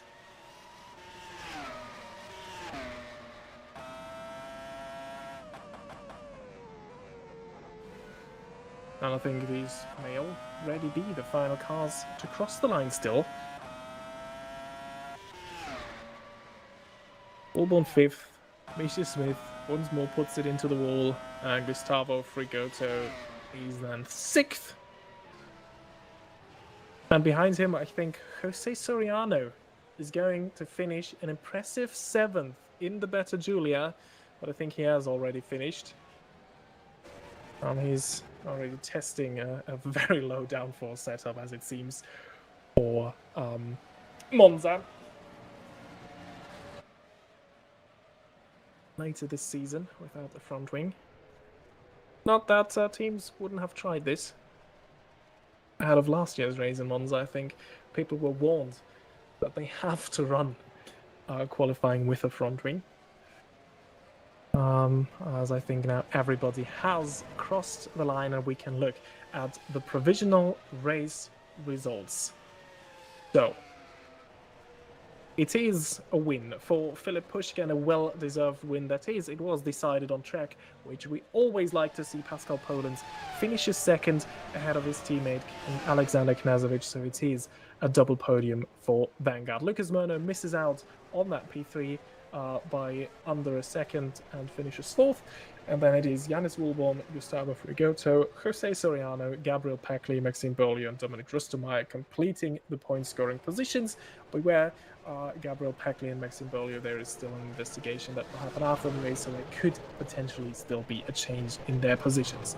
Then in 11th, it is Danny Vella, Thiago Mello, Diogo Meneghetti, Misha Smith, Tina Curtis, John Palaro, Harley Self, Paulo Bellamy, James Roquet, and Matheus Machado.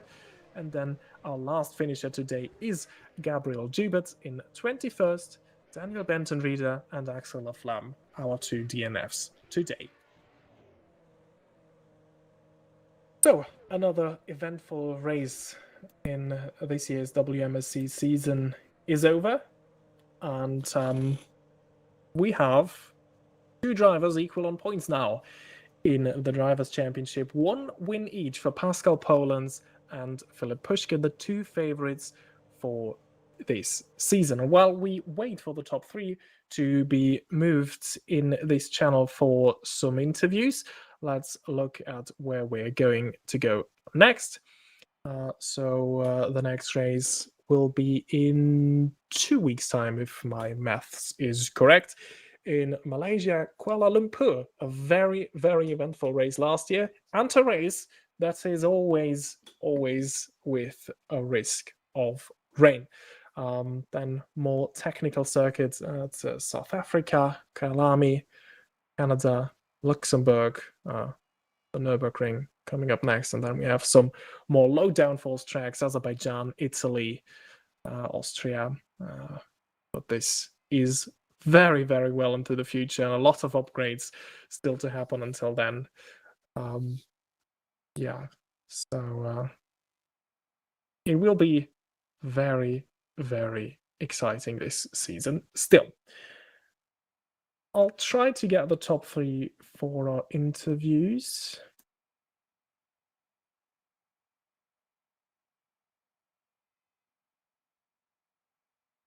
Where today we will finally get Knezovic for an interview again. We had him after achieving pole position at Montreal, Monaco, Melbourne. Now I have all the city tracks with M's through. Yeah, so he was in a much better mood before the race than he was after.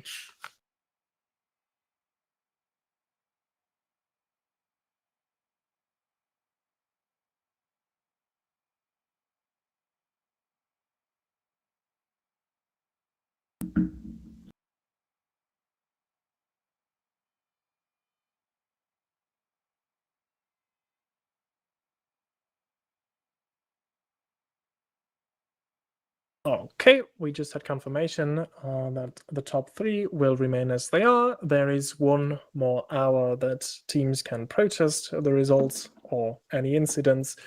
So yeah, as we now got the confirmation, I think we should get the top 3. Waiting for the magic hands that usually move them.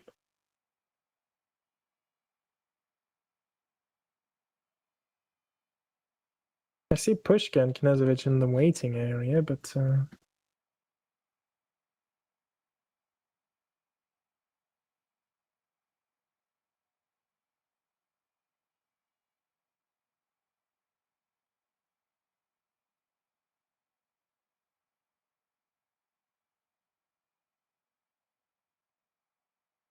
maybe there's still some post-race discussions going on. Some cool-down room talks that unfortunately we can't broadcast to you. It's a shame.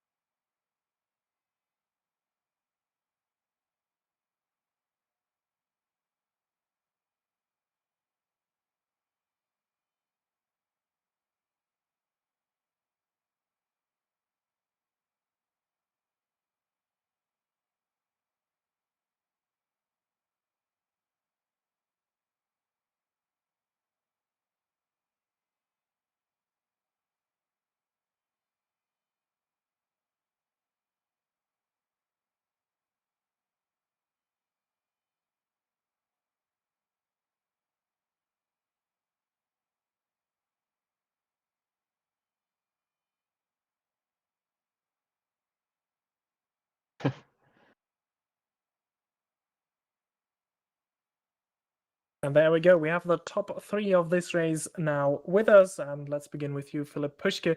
First of all, congratulations for your first win of the season. It looked like you had a lot of wheel spin there at the start from pole position. Talk us through your race start, because I think you certainly had something else in mind then. Yeah, I mean, obviously the start wasn't ideal. I knew that it was a very small window with my long first gear to actually get a good start. I decided to have it like that because in the race it gave me lots of benefits, tire saving, engine braking, and so on. So I thought, okay, maybe if I can sort of do an okay start with the curse, I can maintain position. Obviously, I didn't. Still got P2, which was I'm happy with because I knew the pace was good enough to actually get past again, even if we have like a lot of less top speed. So yeah, I mean the pace was very great. I think Pascal did a great job as well because obviously the pace actually wasn't there, but he still managed to keep in touch and fight. So yeah, I think it was a good race. Obviously a shame for the other car Axel to DNF. That's a big shame because I think the car was good here, and yeah, but you cannot change it now. You can only change the future. So let's keep working on that as well. And you already talked about the curse system. There is one question I also wanted to ask. You're the only top team that currently have a curse system, albeit the light one. does it make up for the lack of straight line speed that you seem to have in some situations? Yeah, I mean, it's not like it's a whole different world, but in some moments, like I had in the race when Pascal made the small mistake and I got by, it allowed me to stay ahead long enough to actually build a gap on the straight where I could defend. So if I wouldn't have had the curse, I think it would have been very difficult. Obviously, I would have had a lighter car as well, but I think in this specific case, it was a very good thing to have, and I'm glad I had it. And then there was one more situation quite late in the race when you already had it in the bag pretty much, when you were just lapping Misha Smith. Did you see that he almost took you out because he somehow lost it on the braking for turn 4? How close was that, if you even Yeah, noticed? I saw in the mirror. Yeah, I was sure that he wouldn't touch me, but I thought, man, nah, please no safety car or something like that. So I was very, very satisfied to hear that the track was clear again. Obviously, not a great time to almost take the leader out, but obviously he didn't do it on purpose. So I thought maybe he had a brake failure or something, but it looked very strange. Probably just locked the rears or something. But yeah, I think the car was very good. I hope it stays like that, and the balance was very great today. All right, then thank you, and congratulations once more for your race win. Thanks. So, Pascal, over to you.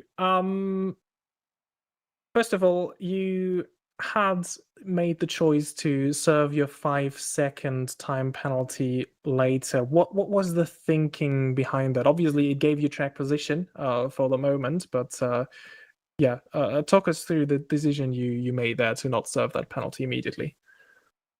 Well, it wasn't really my decision. Kevin gave me the call to not serve it on the first pit stop in hopes to maybe serve it under virtual safety car, but that never came. So yeah, that was just the thought process behind the decision. Right then, and you at Vanguard also split the strategy. So was it your choice to go for the 2-stop strategy? Because I think you were the first ones that actually made their way into the pits. Yeah, I always wanted to go for the 2-stop. Yeah, I always felt it would be way quicker, and at the moment the midfield is too far away from us, so you don't really gain that much by getting out of traffic. So for me, it was a clear choice to go for a 2-stop. So obviously today's race was rather in favor of the SCMM. In 2 weeks' time, we'll be racing at Malaysia. Do you think you can bounce back there? We need to see. I mean, today I also made the job, I think, quite easy for Philip, because I made the only real mistake when he was right behind me. And yeah, for next race, we need to see how the weather is, and yeah, or if SCMM will upgrade their car, and then we will see from there. And what happened at that mistake? I think we only saw it quite late from Philip's onboard. Did you just miss the breaking point into turn 10? Yeah, I think it was just a lack of concentration at that moment. And yeah, that's it. All right, okay, thank you, and congrats to your P2. Thanks. So then over to you, Alexander. You're finally here. We thought we might hear you last week already. Now you finally made it. But that was quite the tense final couple of laps. You worked together very well with your teammate there. Was it your plan to go with the one-stop strategy right from the start, or did you decide for that during the race? Thank you, Robin. Yeah, I'm happy to be here finally. It was tight in the end, but we made it. Yeah, the one stop was planned from the beginning. We hoped for a well-timed FCY or VSC, which didn't come. So yeah, I needed to finish it because yeah, I couldn't switch anymore, or at least not at that point where there were no things happening on the track. So yeah, in the end, Lucas was right up on my tail, but Pascal had the will and the gap to do the stop and help me out if it's necessary. And yeah, it was a nice thing to do, and I'm very thankful to have him. And yeah, in the end, it saved for sure the podium. And let's also talk a bit about the future of your season. What is your expectations? Do you think you can challenge the top 2 or at least annoy them here and then, and also compete for race wins in the future? The thing was, we were, again, relatively evenly matched. I think Pascal was probably a little bit more confident, going aggressive. So, the safe thing probably would have been to do 2-stop both of us, but yeah, we just wanted to do something differently, maybe to catch out somebody. Yeah, I mean, it will be tight. I think I have chances, but for the time being, I mean, Pascal is the number 1, I would say, as the reigning champion, and we'll see how the season goes. But we're doing it on a per race basis, what suits the team. All right, then thank you. And yeah, congratulations for your first podium of the season. Thank you. I hope to see you again soon. Yeah, maybe in 2 weeks' time. What a nice segue you set up for me there. Yeah, in 2 weeks' time, we'll be racing again in the World Monoposto Sim Racing Championship. And then, as already announced, we will be at Malaysia, the Sepang International Circuit. Always a fan favorite, also always involving some great racing. And as I said, there is always a risk of rain there. Thank you so much for tuning in tonight. And yeah, I hope to see you all in 2 weeks. Thank you.